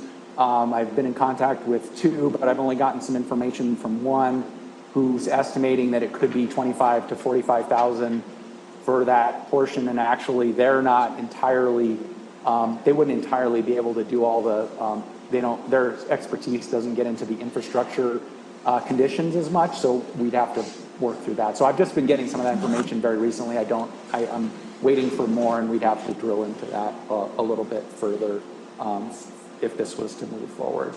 But ultimately, those findings in the blight analysis then have to be incorporated into the urban renewal plan update, and also inform, like I said, projects and needs in that area that then could be used for funding, using future TIP funding. And that's key, because if you were to bond, we're going to have to show that our urban renewal plan reflects those either projects or goals, so that they're in alignment to get those approved. Let's see. I'm going to go to the next slide. Oh no, wait. I want to hit on legislative implications, which I shared with you as well in the memo. Basically, just to be aware, and I gave a little paragraph explaining this. Pretty much at this point, and many of you are aware of this, almost every legislative session there's legislation that is wanting to change the TIF, the Urban Renewal District, and tax increment finance statutes. Often it's not always positive in terms of the way local governments use it as a tool, both in city urban renewal districts and county TED districts as well. And just wanted to have everyone aware that pretty much whenever a district is expanding or a new one's being created around the state, that there's usually legislative attention on that. And that can sometimes be good or sometimes not. And obviously we're going into the 2025 legislative session, and there's already some legislation that's looking at changing the definition of blight, and also looking at how GO bonds may or may not, couldn't be paid with urban renewal funds. So there's some things going. They're not obviously done, and they wouldn't be done officially until the legislature adopted them. But I just wanted to bring that up because we've had issues in the past where things that we've done locally have been focused on at the state level and have led to proposed legislation. Often we've been able, as a state, with all the different districts, to address and try to help inform that legislation so it doesn't end up being too damaging, but that can happen. And so we just need to be aware of that as we're going through this process at any time, but certainly as we're going into the new legislative session. This just goes over the expansion sort of steps outline a little bit more. In this case, you can have property owners could initiate it, the council could initiate it. You would the advisory board could advise the council to initiate it. So if the council starts moving forward with this, you would certainly want to consider the South Billings Urban Renewal Association giving some kind of recommendation to you. Obviously, they're already aware of this and involved in some of the conversation. So, but that would be a potential step as part of this. The blight analysis, the urban renewal plan work, and then as part of that, initially, obviously, noticing property owners and providing information to them on what's going on. Then when you get into the existence of blight determination, setting the hearings, the planning board finding for the growth policy conformance, and then you get into actually modifying the urban renewal plan that you're actually adopting the plan and the ordinance to expand the district or create a district, and then we send the documents to DOR for conformance, as I talked about earlier, and you have the first and second readings to have it official. And I'll mention DOR, when I've done packets for them on a couple of both East Billings and then the last South Billings expansion, and there's a lot that goes in there. They want to see affidavits of publication for notices. They want to see top examples of the public hearing notifications. They want affidavits showing that we did the notification to property owners. They want all that information in those documents. So literally you end up with a binder that from start to finish that has all that information in there, and you send it to them, and they go through it and then say yes, okay, you're good, or they have questions or whatever. So there's some formality there and expectation of a lot of detail to make sure that we're on track, and we've done crossed all the T's and dotted all the I's. Wanted to just touch on briefly also the stakeholder input. Just a couple other things to highlight. Obviously, the suburban board we already talked about. The state statute was changed a few years ago that you also have to notify the school districts that are inside of the boundary of the district and also the expanded area So in this case, we have Billings School District 2 and Elysian School District. The school, Elysian School, is not in there, but a big chunk of their district is inside the current South Billings area. And then you also have to notify the Board of County Commissioners in the county that you're located in of the intent to expand the district and provide the information to them. So then you get into obviously property owners, suburb property owners, and the Billings community in general who can certainly weigh in. But there are a couple steps there regarding notification. And my experience with the few properties we did with South Billings, at that time there was no real response from schools or the commissioners, but those were just 5 properties, and so I have no idea what kind of information or input they might provide. I can tell you that there's some school district issues across the state regarding urban rural districts that's gotten the attention of the legislature as well for this next session in terms of concerns that they have. So coming to council options, really, as Chris said, prioritize, decide whether to prioritize and dedicate resources to the expansion of this, of the district and begin the process to move forward. Consider, further the expansion or creation of a district for the South Side Triangle. And then whether there's other funding sources, obviously could be for the park and the pool that's kind of focused on, but obviously there's other infrastructure that we would be looking at aside from that in the South Side Triangle over time. It wouldn't just be focused on the park pool per se, because there'd be other things that could qualify in the future. So, or you could, not move forward at this time. I know we got through with the Founders District, we got through the blight analysis, came back to council with that information. It was determined that we could have created a new district, the Founders District, and council at that time decided not to move forward with it for a variety of reasons. But there's several options you can look at here. I will say that even with bringing in consultant help, which I would definitely would be needed, in terms of moving this forward at any kind of reasonable pace, there's still a lot of details and parts that staff would have to I would have to be involved in. So there's going to be some fair amount of work there from several departments. Regardless, it's just a matter of if we were figuring out how much was going to be consultant driven and how much was going to have to be staff provided. Oh, sorry about that. And then I bring it back to the map and questions, discussion. So open it up, and it's not just me who can provide some input, obviously, with Andy and Chris and others there. So thank you. Okay, thank you, Wyeth, for the detailed work on this. We know you've got limited resources, so we appreciate your devoting them here.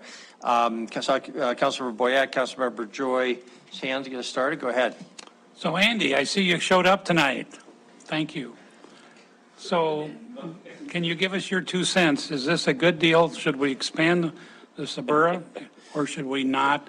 Give us your 2 cents and really your honest opinion. But I think it's going to be a lot of work, but given the options for, redoing South Park Pool, I think you're pretty limited, this being one of the potential options. But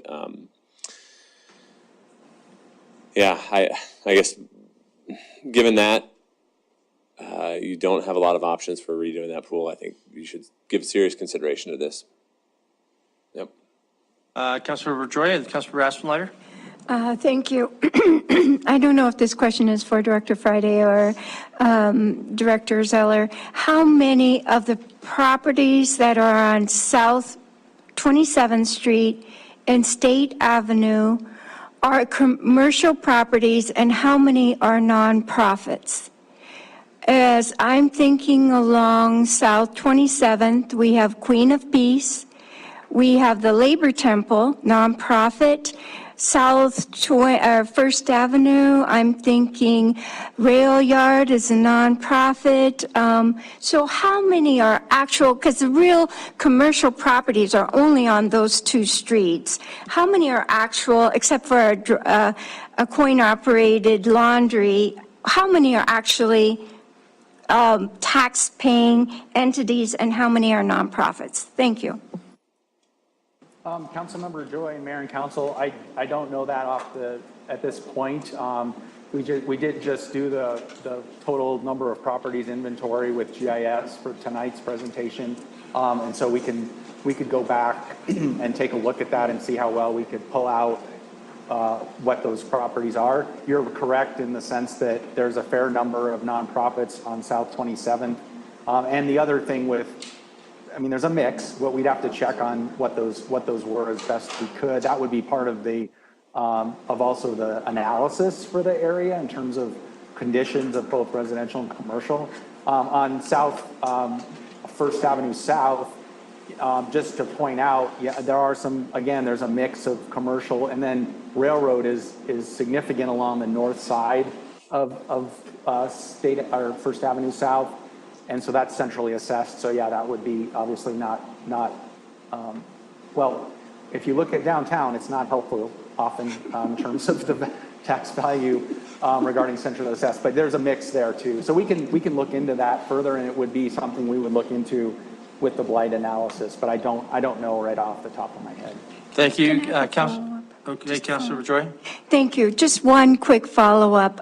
Why are missing sidewalks a part of a finding of blight?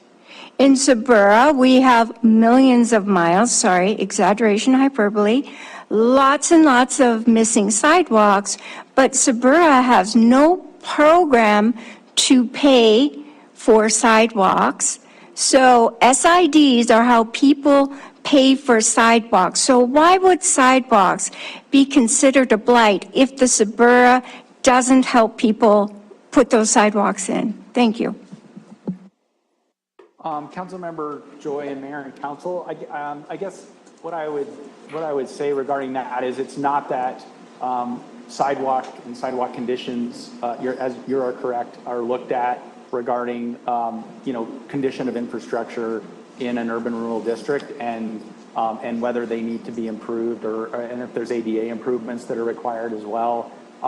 It's partly a matter of focus in terms of infrastructure. Now, certainly in the South Billings area, when we've redone the streets, both the unimproved streets and some of the other streets regarding with putting in water and sewer, we've been, sidewalks have been part of that. So we have added to the improvement of sidewalks in the South Billings area per those street projects and those right-of-way projects. But it certainly is something that could be a priority. If you look in the South Billings Urban Renewal Plan, it does talk about that, but there's a lot of things and projects talked about in there, so it's not become a high priority. But it certainly qualifies, and it certainly could be in any district in that case, and could be with the suburban as well. Very good. Thank you, Councilor Aspenleiter and Councilor Browan. Thanks. Director Friday, just a couple questions around, timeline and consultant effort. Understanding that things have to be scoped and we have to get, consultant schedules and those types of things, and it can't happen immediately when we say go. The process doesn't automatically just start. Are there a sufficient number of consultants out there that do this kind of work that could provide this level of service? This is a bigger expansion than what we've done in the past, but are there consultants out there that could do this work, and are they available? Councilmember Aspenleiter and Mayor and Council, yeah, I believe there are. I think what I'm running into, there's not too many that have a lot of experience with the state statutes and the blight determination process. There's at least two that I'm in contact with right now, and it looks like even with at least one of those, you might end up with a team where you had maybe two consultants working together to address both the financial analysis and that piece, as well as the infrastructure work and the building and the property conditions. So I think we have at least a couple of consultant teams out there that could do this. In terms of time, that's something I've brought up, and I'm still, they had concerns. So it really would depend on if we said, okay, we're okay with this process going into 2025. to complete the formation of the, or expansion of the district. So we would have enough time for those things to be complete. When I first started talking to them, I was like, yeah, what, can you get this, could you get this done in the next couple of months before the end of the year? And that was a concern from them, that they could pull that off. Again, with me not even being able to tell them exactly when we would start. So I think we have there's the consultants are out there. There's not a lot of them, but I think if we had a reasonable time frame, we would be able to get that to work. Great. Director Friday, kind of to follow up on that, would that consultant effort to support that work be an eligible expense for SBRA to pay for? Meaning that it wouldn't have to come out of, city budgets. Is that an eligible expense for the SBRA? Yeah, I can, and Andy can chime in here too. Our understanding of if this was to be an expansion of the existing district, not a new district, that these expenses, or at least most of them, could be covered through the current district's budget, or funds, I should say, the budget. We've got different things in the budget right now. But yeah, we think that could work if it's an expansion of the existing district. So you could look at that in terms of whatever you come up with for estimates. Thanks. And this, just a couple general comments. Chris, it would be really helpful if Public Works could, looking at their CIP, identify or have a better look forward on what infrastructure projects they have identified already, or what is in their mind within that triangle area. And I would say, let's not stop right at 27th. Let's, looking at the incorporated area on the east side of 27th as well. I mean, the refinery is obviously out, but there's a mishmash of county and city. But that would be helpful if staff had an idea, Public Works staff had an idea of what was out there, the total dollar amount, and when they're generally thinking about programming those projects, just to get a sense of true infrastructure need in that area. My second comment would be, I would agree with Andy. I mean, if we're gonna look at things like replacement of the South Park pool, I don't see much of any other way to run that project without the assistance and help of SBRA. I looking at the budget, going through my first budget cycle, still haven't went through the CIP yet, but I don't see there being much of a way outside of this in implementing that project. Now, I'll caveat that by saying, I think it's also important to note that although there is really two commercial corridors, those are two important commercial corridors to a disadvantaged community. And there are significant impediments, physical impediments, to crossing into the other parts of our city to this disadvantaged community with the railroad tracks and the interstate and those types of things. So I think it is important to note and notice that if we can encourage, through the very limited tools that we have and levers that we can pull, to encourage private development through the use of these TIF dollars, which SBRA has done remarkably well in doing, in developing out the South Billings along King Avenue and the South Frontage. Like, this is one of the very few tools that we have to encourage development. And I would also argue that it's desperately needed in revitalizing and revamping South First and South 27th Street, one of the key entrances into our city that is just not great. So I don't want us to focus on, hey, this is only a tool to do South Park Pool. I think there's a hell of a lot of advantages to us as a city looking at infrastructure projects over the next 18 years, the life of this TIF district, and the economic tools that we can use to encourage redevelopment and private investment in this part of our city, which is desperately needed. Those I don't think should be understated or lost in the wash as we talk about South Park Pool, and what we may or may not do there. I'm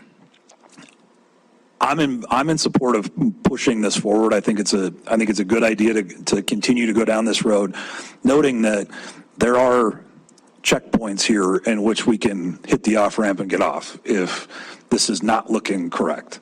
But I don't think it hurts us at all to push this idea and push this concept forward with the opportunity to help revitalize a disadvantaged portion of our community. This is something that will help. I think the other benefit here that folks see when we talk about TIF districts is that they go on forever and ever, amen. Well, South Park has a sunset now, or the Espera has a sunset now. I mean, it goes away in 18 years. We've renewed it once. So an expansion of this district versus creation of a wholly new district puts a very definitive end date on this area. If we created a new district, theoretically, as the rules are written today, that could be re-upped, and you could be looking at a 40-year district down here. Expansion of Espera to include this area puts a very clear and defined timeline on when that district expires and goes away, and those dollars kick back to the other governmental entities. So I think there is benefit in looking at it that way as opposed to creation of a new district and getting us off on the right foot with a definitive sunset. So I'm in support of it. I think this is a good idea. Mindful that there are some off ramps along the way if we hit some snags or we find problems. So I'll be supportive of it. I think this is a good step forward for us. Thank you very much, Councilmember Rowan and Neese and Gulick. Thanks, Mayor. Wyeth, I guess I'm not yet persuaded after having read the statute for like 30 seconds, so really not a very deep analysis, but I'm not convinced as to why we need all of this heavy consultant engagement. And let me just sort of lay out my argument and you can tell me where I'm wrong. The statute requires that the city council make a finding of blight based on 3 of the dozen or so criteria laid out in statute. If we were not, we don't have to win on all of them, essentially. We just need 3. And there are some of them that clearly would require a fairly technical analysis. Some of them that require appraisals, land valuation, understanding delinquencies. Some of those I could see where they would get pretty technical. But there's a couple of these where I think we have the evidence already. So, substantial physical dilapidation or deterioration of buildings, unsafe conditions, the existence of conditions that endanger life or property, some of these issues with inadequate street layouts. I mean, I think we have the data internally where we could put that together because this is a municipal government. We need a rational basis for our decision. We don't have to this isn't criminal court. We don't have to prove it beyond a reasonable doubt. So why can't we just put together information that would seem to be readily available from Riverstone Health, from our own internal analyses, from our own crime stats, fire stats, traffic stats, tax stats, if it makes sense, and lay out the basis for a finding of blight? Why would we need to go through thousands of dollars and months of time for consultants? Wyeth, go ahead.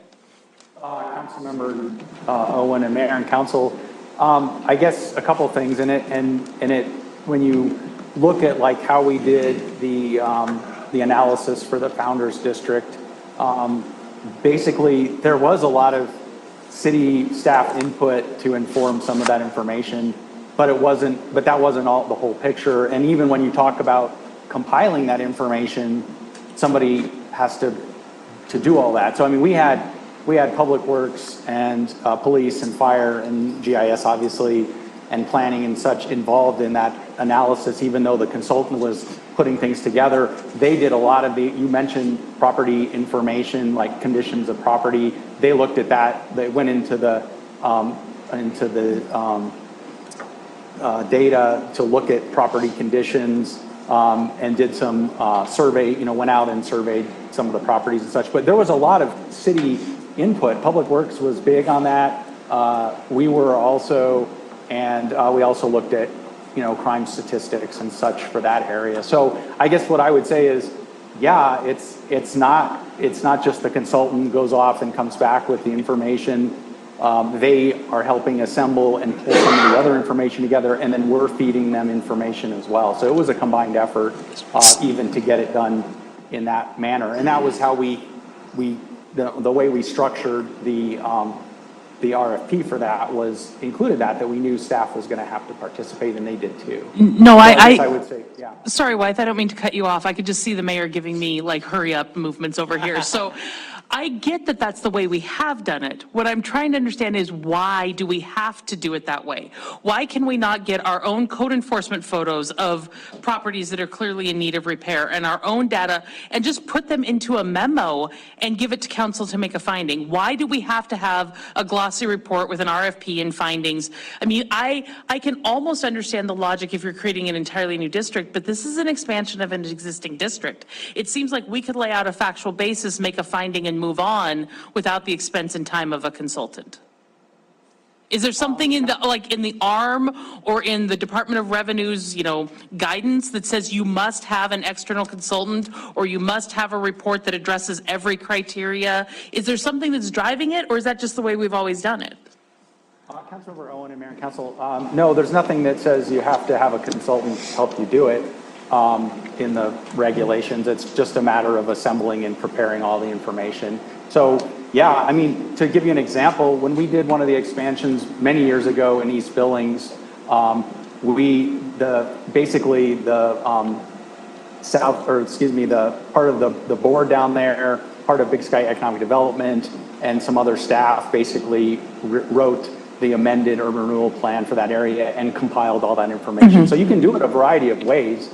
I guess all I'm saying is somebody has to get it done and help put it together. And I would certainly reach out to other communities and say, yeah, how have you guys done this, and what's been acceptable to DOR in terms of hitting all the requirements. So yeah, it doesn't mean we have to do it the same way. It just means we have to put it all together. And I guess it can't, in my opinion, based on my experience, a couple photos from code enforcement and a couple, public works, in infrastructure call outs or whatever isn't sufficient when you're talking about an area of this size. But it doesn't mean it has to be done exactly that way. Okay, so I guess I would advocate in favor of efficiency and low cost.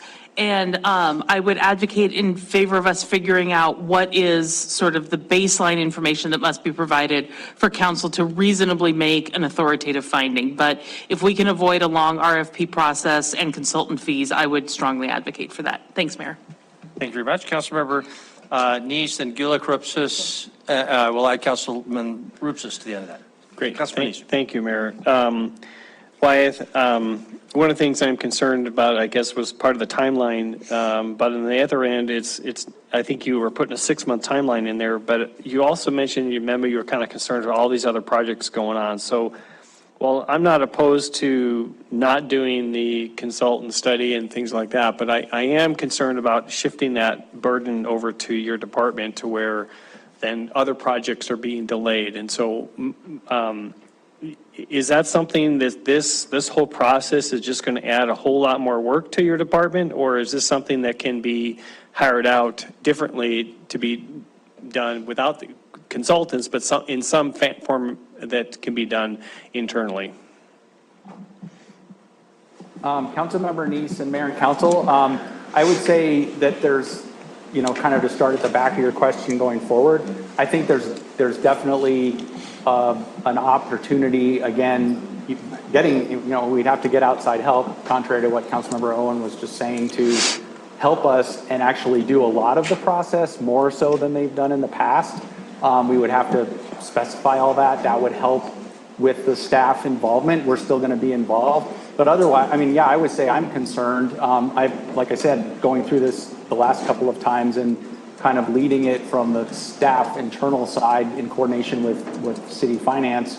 There's a lot of time involved, and you have to lay out the schedule and make sure everything's happening when it's supposed to. And if all the steps that come, the council steps and the planning board and the public information pieces are staff involved, which some of them would have to be, obviously, but if you, depending on what your support is there with other help, yeah, it's gonna be a significant amount of time that I would be spending on this, and I'd have to pull a little bit of other, at least the planning division staff in to some extent, and maybe others, but, yeah, it would also pull in Public Works and GIS, and like I said, so it would really be how we approached it and how much we could have others working on it and having the staff involvement, you know, less than I guess it's been historically. Okay, well, thank you, Wythe. In my opinion, I don't think it would be on the lower priority of things as far as staff time. And Mayor, if you might have another question regarding the impetus as far as why this is doing. I think, Andy, you mentioned that the pool, is that really their whole reason why we're looking at expanding this, is because we're looking for funds to fund the pool? That's the whole reason why. So it's not, I'm seeing a lot of people shaking their heads, so that must be it. And so I'm a little concerned. I think they're nodding their head. They're nodding their head, yes. They're nodding, shaking their head, yes, nodding, okay. So it sounds to me like, you know, and I recognize what Councilmember Aspenlander said about there's other needs within the South Side. I don't disagree that there may be a good idea to look at this as, you know, adding the TIF district. But I'm concerned when we look at this and the whole size of it. This is almost the entire South Side. I mean, I don't know how big an area it is, but the suburb right now is probably twice as big, at least of both the downtown and the E-Bird.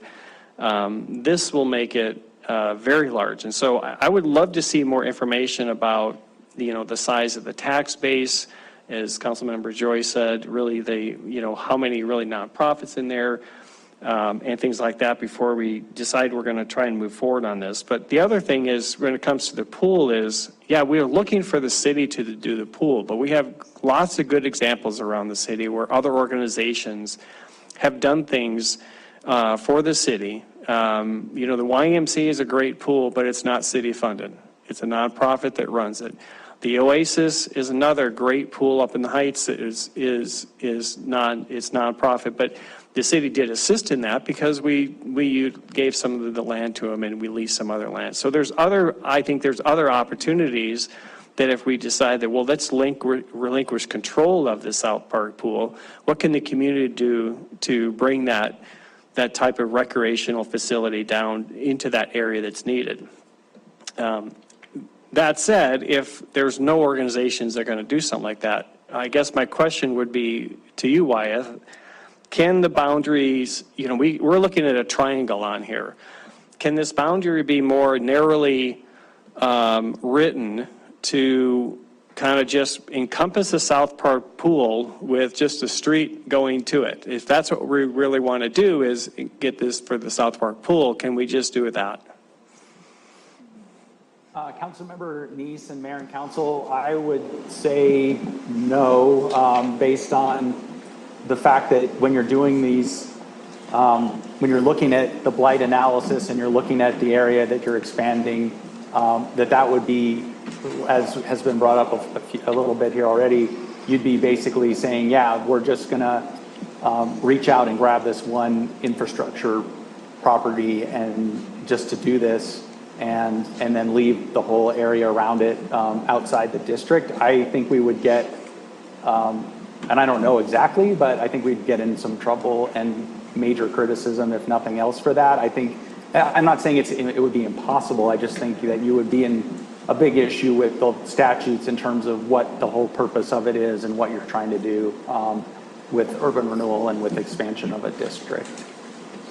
Okay, thank you for that clarification. You know, maybe a narrow street wouldn't work, but we could Miranda around some of the blighted properties to get to it. But I think including the entire district to solve one problem, to me, is maybe not the way to go. But I am looking forward to more information about this process, though. Thank you.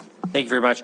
I'm going to turn over to Councilmember Gulick, but before I do so, Council, we're past our usual 7:30 break time. So it's a work session. My inclination is to keep moving, but if you think differently, but I'm not seeing anybody saying differently. Feel free to take a break individually if you'd like to. Councilmember Gillett, go ahead. Great, thank you. First comment, I guess I'm pretty pragmatic, looking for a way to on the South Park pool is a major priority. For myself, I know for Councilmember Shaw as well. But I also think that the South Side Triangle is, I think, an excellent candidate for urban renewal district.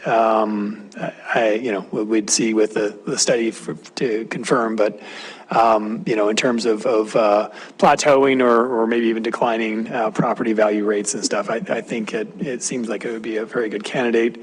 I guess it seems to me the expansion makes sense for a lot of reasons, but I guess I am curious on the size as well. It is quite a bit larger than the other test districts. If there's anything in statute that would make create any problem for that. That would be just a question to be answered. It seems to me starting a new urban renewal district, you need to have a really large project to get the increment going. I'm not aware of any projects on the horizon that way. It doesn't, I guess the question would be, and maybe I'll pose it to you, Wyeth, if there were to be a new district created, is there a concern that this would just be kind of stagnant? Councilmember Gulick and Mayor and Council. I think, the initial point with a new standalone district in this area, that would be the case for a while. Similar to some of what we saw initially in the East Billings Urban Renewal District after it was first formed, and it still had some challenges, but initially there was sort of that, the district got formed and then we didn't see a whole lot happen right away. I think that the fact that you create a district would provide the impetus for people to then know that redevelopment could happen.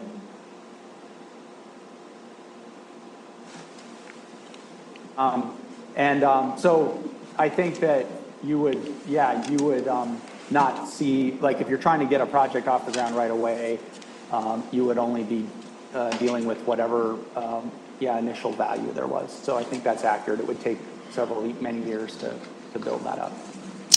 Thank you very much, Councilor Rupsis, and I'll have a comment. Thank you, Mayor. I just want to say I'm not a huge fan of this option. I do understand its attractiveness, and I'm not against going down the path to learn more. As Scott mentioned, there are a lot of off-ramps here. We can shut it down at any time. So, I'm not against getting more information about it. I certainly don't want to see staff reallocating time from other projects to this one, though. As far as the size goes, I'd actually wonder why we didn't expand everything south of state. There's a lot of potential infrastructure projects there that we could do proactively to try to encourage annexation into the city, road and sewer improvements and such. And so I don't know if that's an option or wasn't considered, but if we're looking at ways to expand, east of 27th, then let's look at everything south of state as well.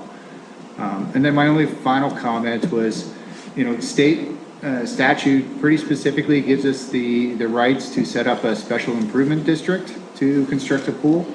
And I'm just wondering, have we done the analysis on what such an SID would look like, what the boundaries would be, and what the cost potential could be for property owners within that district before we spend all this work trying to figure out, should we expand the TIF district?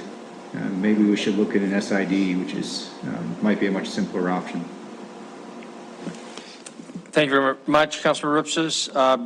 My concern here is that, and I'm not opposed to it because I certainly understand that we don't have options when it comes to South Park Pool that are very good. Although I agree with Councilor Rupsis, what would an SID cost? How far would that boundary have to be? It could be quite large. I agree, that'd be at least worth checking out on the back of a napkin. I have some concern, though, that by adding this, we're adding almost infinite places to spend new money.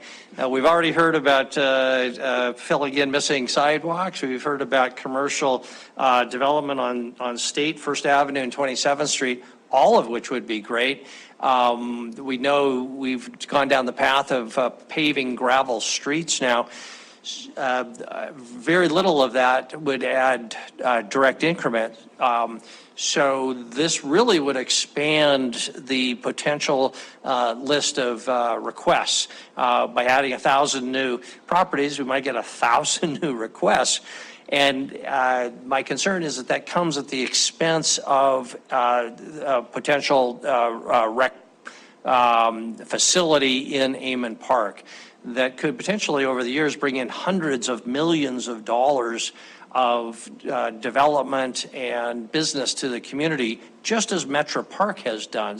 It's a big bang for the buck. I suspect that if we took out $8 million for South Park and then kept coming on, it would be potentially the death of a significant recreation facility in Amon Park. So those are my concerns. I don't know what way that cuts, but I also just want to plant one other idea, which is the value of a TIF district in the area, because that we're talking about, because there really is no doubt that it would meet the qualifications of blight, and long-term could be very, very valuable. To Councilmember Esmelater's point that, well, by hooking our wagon to the existing district, it would create a sense of urgency. Yeah, it would, but it would also cut the length of time of a new district by half.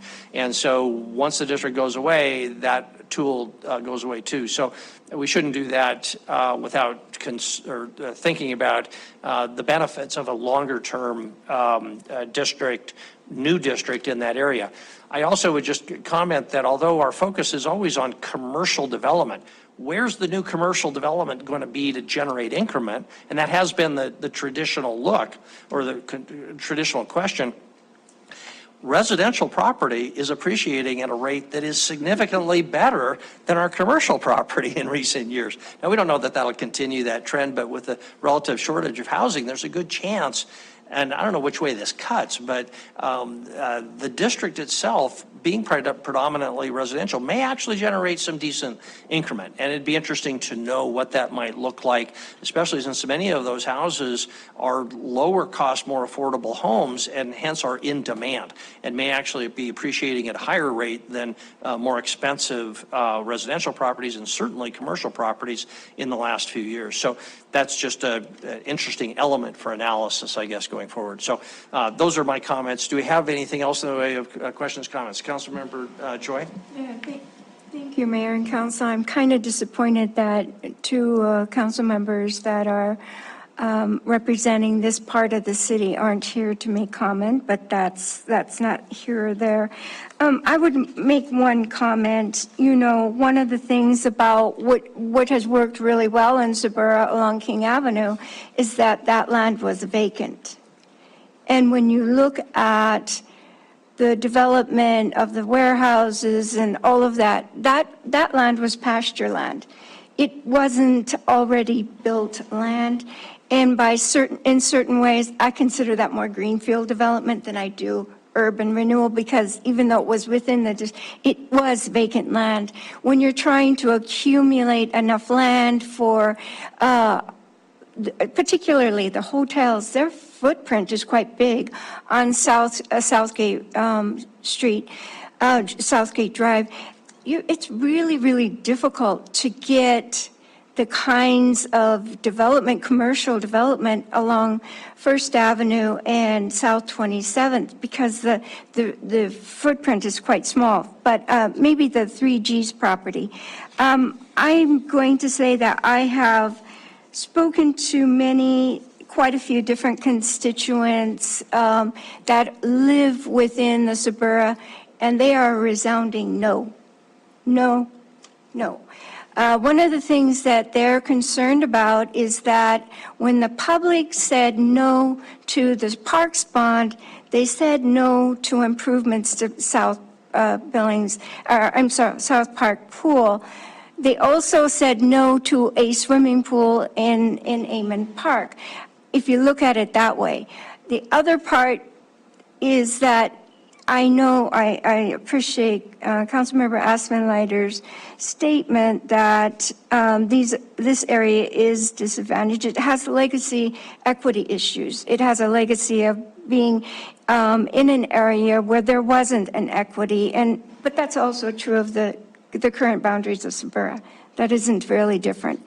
So the question is, and I kind of like the idea that Councilmember Reps has mentioned, is why do we want to, as the mayor's really pointed out, this isn't going to generate fewer applications for the increment. It's going to generate more and more applications for that increment. The people of the Triangle haven't yet paid anything into any increment. The increment that's been created has been created within the current boundaries of the Suburra. Constituency that I've talked to many different people. In fact, I want to say something else in terms of just general conversation. I was out and walking and I asked someone, what is a really big concern? And this was in the North Park area. And the man was fixing a boat that I would say is probably from the 70s. And he was fixing up his boat. And I said, what are some concerns, in your area? And what are you really, really thinking about? And he said, well, I don't care because I don't vote. And I said, why don't you want to vote? I mean, where are your concerns? I mean, you live in this community. And he said, I don't vote because politicians don't ever listen to us. When we say something, they don't listen to us. They just go about doing what they want to do, regardless of what we've said. And I would say you couldn't find a more difficult political period right now to try and convince people to spend more money. I really don't. There's not a big appetite. People are upset about a lot of different things. And so I don't, from constituents that I've talked to, their answer is no. That doesn't mean that South Park Pool isn't of value. It is an immensely important value. Is it better to look at something like an SID? I think maybe that we could find options that would maybe better suit this. But right now, constituents are a no. And so I really want to hear that. And I'm going to represent those voices out there. Thank you. Okay, very good. Thank you. Anything else on this item? Chris? So what's the direction? I mean, it truly, from a time-sensitive standpoint, though we're not making any final decisions, you're not taking some formal action, I think it is important to understand from a staff perspective, how do you want us to proceed? Chris, before we get to that ultimate question, which is very, very important, I'm going to open up for public comment if I can, because we've got Dick with us, and I don't want to say that he speaks for all of South Billings urban renewal area, but we want to get his perspective, and then we'll try to come back to that. So be thinking about how we want to respond to Chris's question. So let's open for public comment. If you would like to be heard on this, please come forward, and we'll give you 3 minutes or so. We might go beyond that if we got questions. So go ahead. Whoever's first. Dick. Hi there, Mayor, Council, and City staff and guests.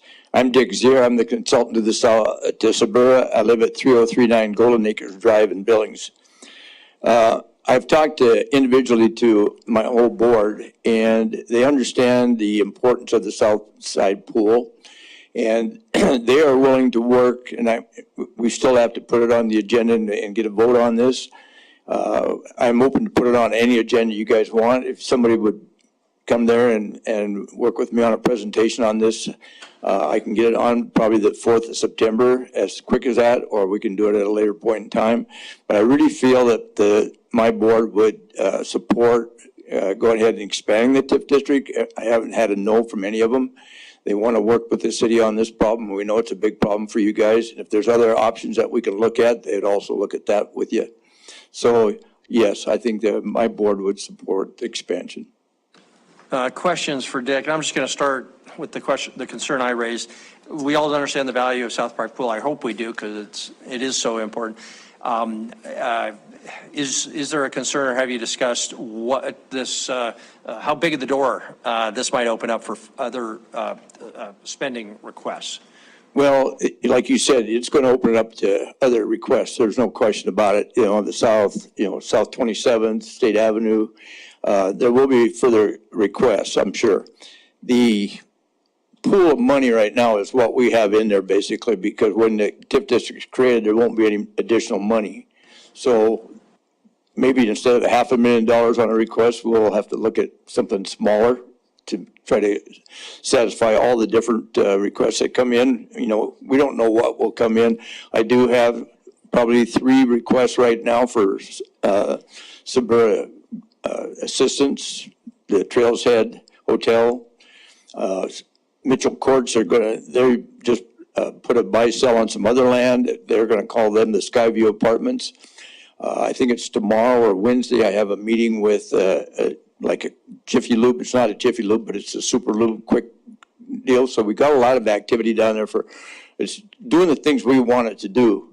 But as if we get 3 or 4 more on 27th Street or on State Avenue, then the amount we can award will probably go down, but we'll still look at all projects, and we can maybe help some of those areas as well. So it does dilute it until we get some money in there, Okay, very good. Councilor Neese?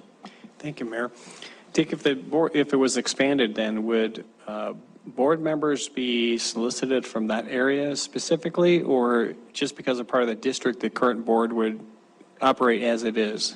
Excuse me, could you say a little louder? If this were expanded, would the board be expanded, or would the board continue to operate under the same management, or would they be looking to seek management or board members from this new area? Oh, we haven't discussed that. My thought was it would just stay the same, but it wouldn't, we wouldn't be opposed to maybe bringing somebody from that new area in there too, so. Okay, and just to clarify what you said about you may have to restrict requests that are coming in, you meant generally across the entire district, not just for this new area? No, the entire district, Thank you. Yeah. Very good. Anything else for Dick? We have about $2.5 million a year that's available to allocate to different projects that we've got there. And if you get 10 requests instead of 5 or 6, you got to decide how you're going to allocate that money. Dick, is that on top of the projected $30 million that you were trying to set aside for the rec center? Yes, and that's as we stand today, and that's without any money coming in from the TPA. That money isn't in there yet, and a lot of the construction that's happening here right now is not in there. And we still would have to start out with probably, by the time we get ready to pay out any money for that construction, would probably be back up to $5 or $6 million in our account too, so. Okay, very good. If you could dig into those numbers, because those are the sorts of things that many people in the community are going to want to know about. So. And the other thing that we're looking at, of course, is we've got a contract ready to go if the council approves the rec center complex that for fundraising as well. And there's naming rights. There's a lot of money that can come in there, maybe $4 or $5 million. And I believe that's on our agenda for September 5th? Third, I think. So whatever the first meeting is. Or 4th, third, I believe. In September. So that will be relevant to this discussion as well, I suppose. Okay, thanks, Dick. If there's nothing else for you, we'll continue with public comment. Is there any other public comment on this topic?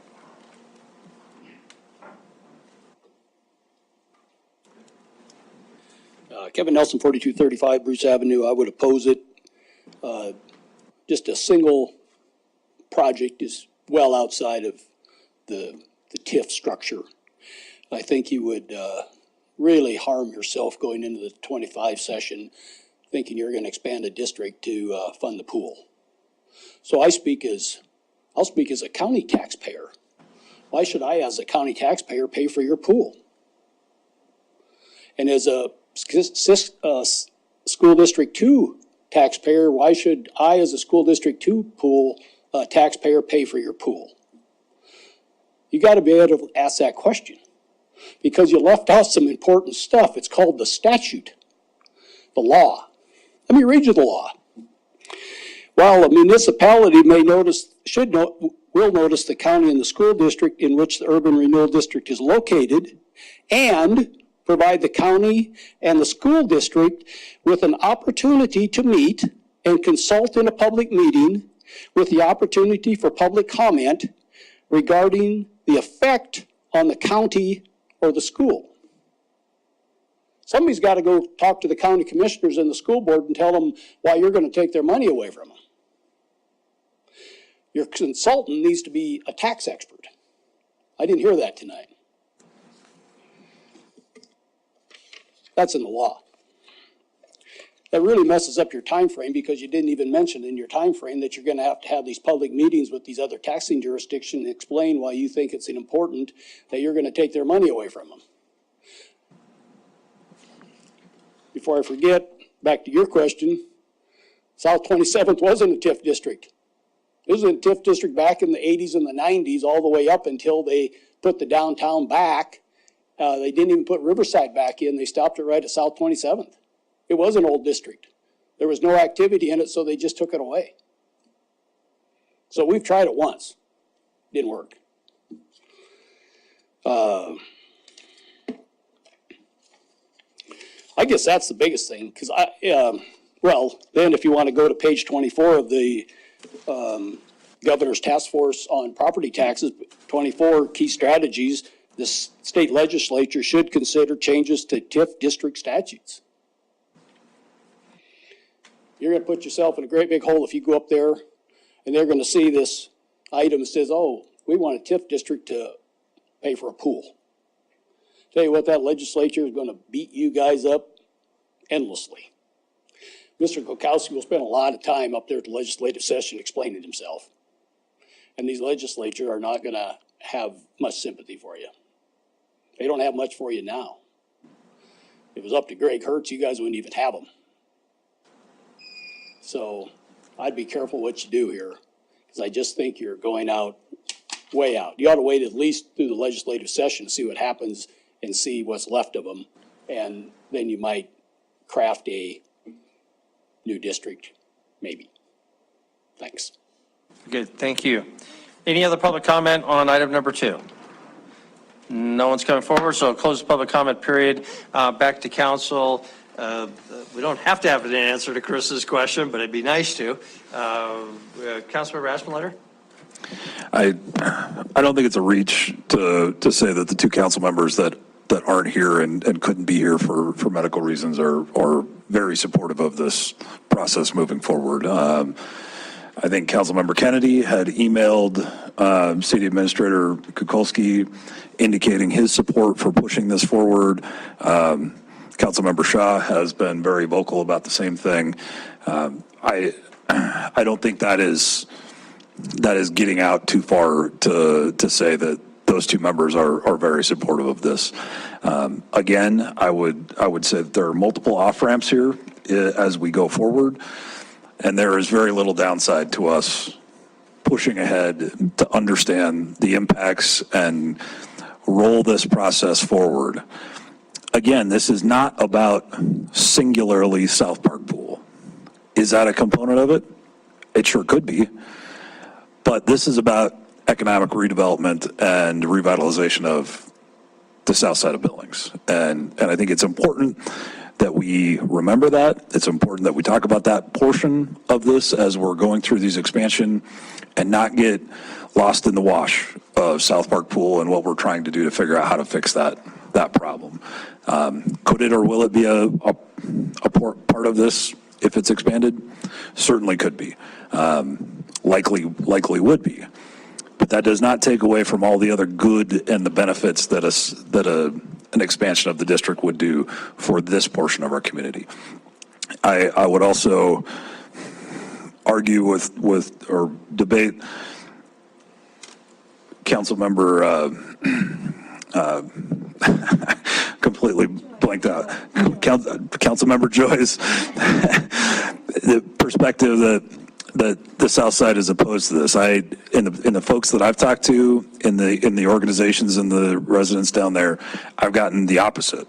So I don't think it's a universal opposition. And as a part of this process, it's also our obligation to educate them that this is not a tax increase. An SID would certainly be a tax increase on a disadvantaged portion of our community, which to me is not an option for the South Side. Implementation of SID would be a straight up tax increase on a section of our community that probably could not handle that. So educating our community that this is not a tax increase, this is a redirect of where those tax resources are spent. It certainly would be a redirection of resources from the other parts of our community that we represent, mine included, on the West End. But if we look at this in the light of public safety, of rejuvenating a disadvantaged neighborhood, I think there are widespread benefits to the entirety of our community by improving that situation on the South Side and doing everything that we can to help revitalize this part of our community. So again, I would urge us to continue down this path. I think Councilmember Neese and Councilmember Shaw would also be on board with that. So I'm going to be a strong push for continuing forward. Or Councilmember Kennedy. I'm all messed up tonight with names. It's getting late and it's warm out. Councilmember Rowan? Thank you, Mayor. I think it's worth, from my perspective, Chris, that we at least begin a preliminary blight analysis. I think that's important information for council to have. I do just want to put a few thoughts out there for the public. I think the legislature does have frustration with TIF districts, but their frustration is municipalities trying to shoehorn in things into the concept of blight that don't fit. It's hard to argue that the triangle isn't the most deserving part of our community in need of tax increment investment. This is a disadvantaged community with very limited prospects right now for new investment. And so I think the issue to the other taxing jurisdictions is, in 18 years from now, but for some intervention, you will have no new tax revenue. This opens up a potential of new investment, of revitalization, additional increment that comes back to those taxing jurisdictions in 18 years instead of 40 years. I think this is actually a very compelling case for community revitalization. And I also don't think we should be dismissive of the concept of a pool. This is not a luxury amenity. This is a critical placemaking for young people who often have very few other options. And so I don't think we're just kind of building some kind of amenity that is flippant. Rather, we are reinvesting in something that has been a centerpiece of our community for a very long time in a neighborhood that very much needs it. So I think if ever there were a TIF expansion to defend, this one is it. And so my recommendation would be that we do at least a preliminary analysis. And if the legislators have concerns, I'm happy to talk to them, because I think this is absolutely defensible and exactly what TIF districts are meant to do. Councilmember Joy? Thank you, Mayor and Council. I just think we should remember that $10 million in infrastructure has been and is going to be put into the triangle. All the lead services have been $10.2 million taxpayer dollars, not from a TIF, without anything else. Straight up public works money has been put into the triangle. So I don't think that 10.2 should be dismissed as not having put infrastructure into an area. That would misrepresent $10 million of investment. Thank you. Thank you, Councilmember Gulick, and then I'll have a comment. I think, yeah, I'm supportive of proceeding as well. I'm open to other options, but there's got to be a solution. We absolutely, those who are opposed, bring forward what's the solution to this, because this is a neighborhood that, you know, when there's been other resources in parks or things in the community that have needed reinvestment, the city's come forward and done it, as we've just historically not done it here. And so that's created the city's been complicit in driving down this neighborhood in a sense, and we need to reverse that. And so if you're not supportive of this, you know, let's bring forward another idea. What's the plan? So appreciate that. Very good. Thank you, Councilmember Gulick. I also support moving ahead. There are off-ramps, but I've been around long enough to know that once the train gets moving, it doesn't take those sharp corners very well. So it does make me nervous. So I think we need to proceed cautiously and without getting the expectation of the community that we're going to continue down that road. But I don't see any good alternative other than to do whatever investigation we can now. Specifically, there's three things that I would encourage staff, amongst other things, to look into. One is, what is planning staff's own capacity? We are asking them to do the West End plan. We're asking them to do the Heights plan. We're asking them to do cost of services study. We're asking them to get into the Skyway Drive utility planning process. The list goes on and on and on, and staff is down. This is just one more thing. So if we want them to do this, even if it's just to work with a consultant, that still takes a lot of time and operation. I think we need to understand from Wyeth, what does that come at the cost of? And that's fine. We can't just keep pushing things into the soft-sided piece of luggage because eventually the zipper breaks. The other thing is that I would encourage staff to the extent they can, do some calculations about what kind of increment might be added by adding the triangle area, largely from residential appreciation.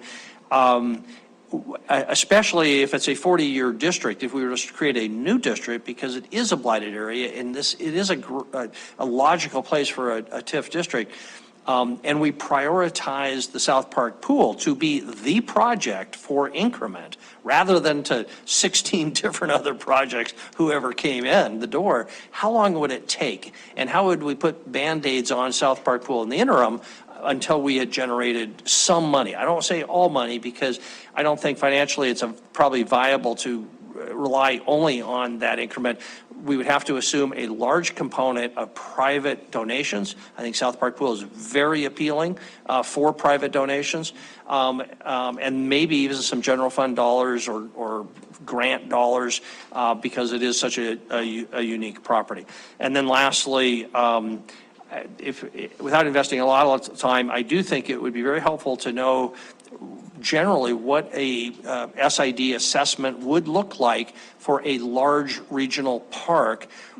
Our planning documents identify the benefited area typically as a 1.5 mile radius. So that'd be a 3-mile diameter area, approximately. Again, we can't rely just on an SID. There would have to be large components of private donations, maybe even some additional funding.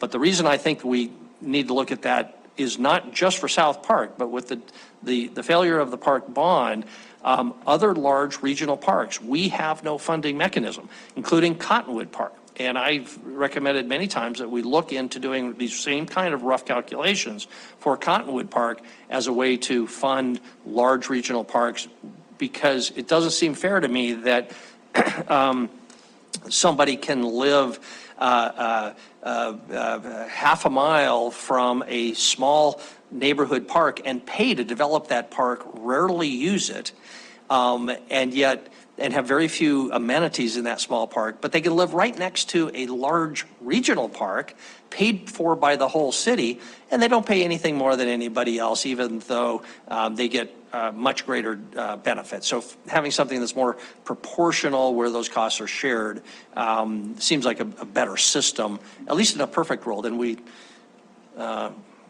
unfortunately don't live in a perfect world. So anyway, those are my comments. Anything else on this item? Councilmember Joy? Thank you, Mayor. I just wanted to say that in this, in terms of an SID, 70% of the people who live in the triangle are renters. Think about that. That doesn't mean that an SID isn't going to impact rent. That may be a pass-through cost. But think about that. 70% of the people who live in the triangle are renters. Thank you. Okay, very good. Anything else? Chris, I don't want to put words in other council members, but my observation is you did not hear anybody who said over my dead body. move forward. You heard some very strong supporters. You heard some rather tepid support from others. So I guess my guess on that is move forward to the extent you can do so without investing outrageous amounts of staff time and effort. Have I described the feeling of the council well enough? Okay. Then if that's it, I think we'll call that a wrap on item number 2. Chris, highlight upcoming agenda items of council interest. Yeah, Mayor and Council. So some things coming forward are a work session in September, getting back into the strategic plan conversation. In fact, I'm going to hit send as soon as we close this meeting. So in your inbox, you'll have the notes from our March retreat. You'll have the adopted strategic plan from 2022, and you'll have a draft for 2024 through 2026. And that, like I said, that'll be coming back to you, I believe, at our next work session. Similarly, South Billings Urban Renewal District's rec facilities conversations coming up in September. Also, want to give you a heads up, we're working on tax abatement rules to match the county. The county made some tweaks to their rules, though statute doesn't mandate that our rules mirror the county. Department of Revenue is candidly very clear that please don't give us different rules between a city and the county. I mean, so we are going to present to you basically consolidating some of our rules, mirroring theirs to simplify that process. And so that's been waiting, frankly, Big Sky Economic Development, they've had that work done for quite some time, and we've been trying to find the time to get it done as a staff and bring it to you. And then we're a few months out yet, but it's capital improvement planning time. We're working on that on the internal side. You won't see it for several months yet, but before you know it, it'll be October and November, and you'll be looking at what I think we all consider one of the most significant parts of the overall budgeting process is the capital improvement plan, because it's probably some of the most expensive, outside of personnel, it's squarely the most expensive part of what goes into the budget. So just a little bit of a forecast of some things that are coming soon. Thank you. Okay, thank you very much. Any items of council, general council discussion? Councilmember Neese? Items 4, 5, and 6 were tax increment financing by downtown, and yet the board rejected all those. Do you expect opposition from the board to the meeting next week?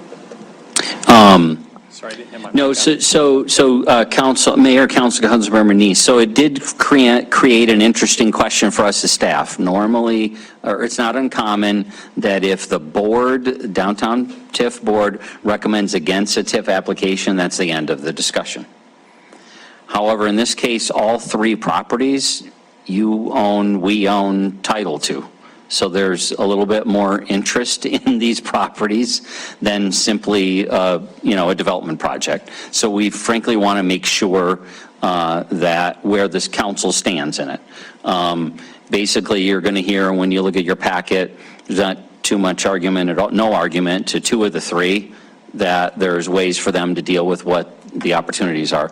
We do think, though, and I make a recommendation, in addition to the board's recommendation to reject the Babcock Theater, I make a recommendation that you give us an opportunity to come back to you as a staff in 2024 with a plan for dealing with these, for lack of a better term, the structural, critical components of the Babcock, and a mechanism as to how we would recommend paying for them. So those are on your agenda for a week from tonight. Okay, thank you very much. Okay, anything else? Don't see anything, so thanks, everybody. Stay cool. We are adjourned. It's been so humid. It's kind of like Indiana and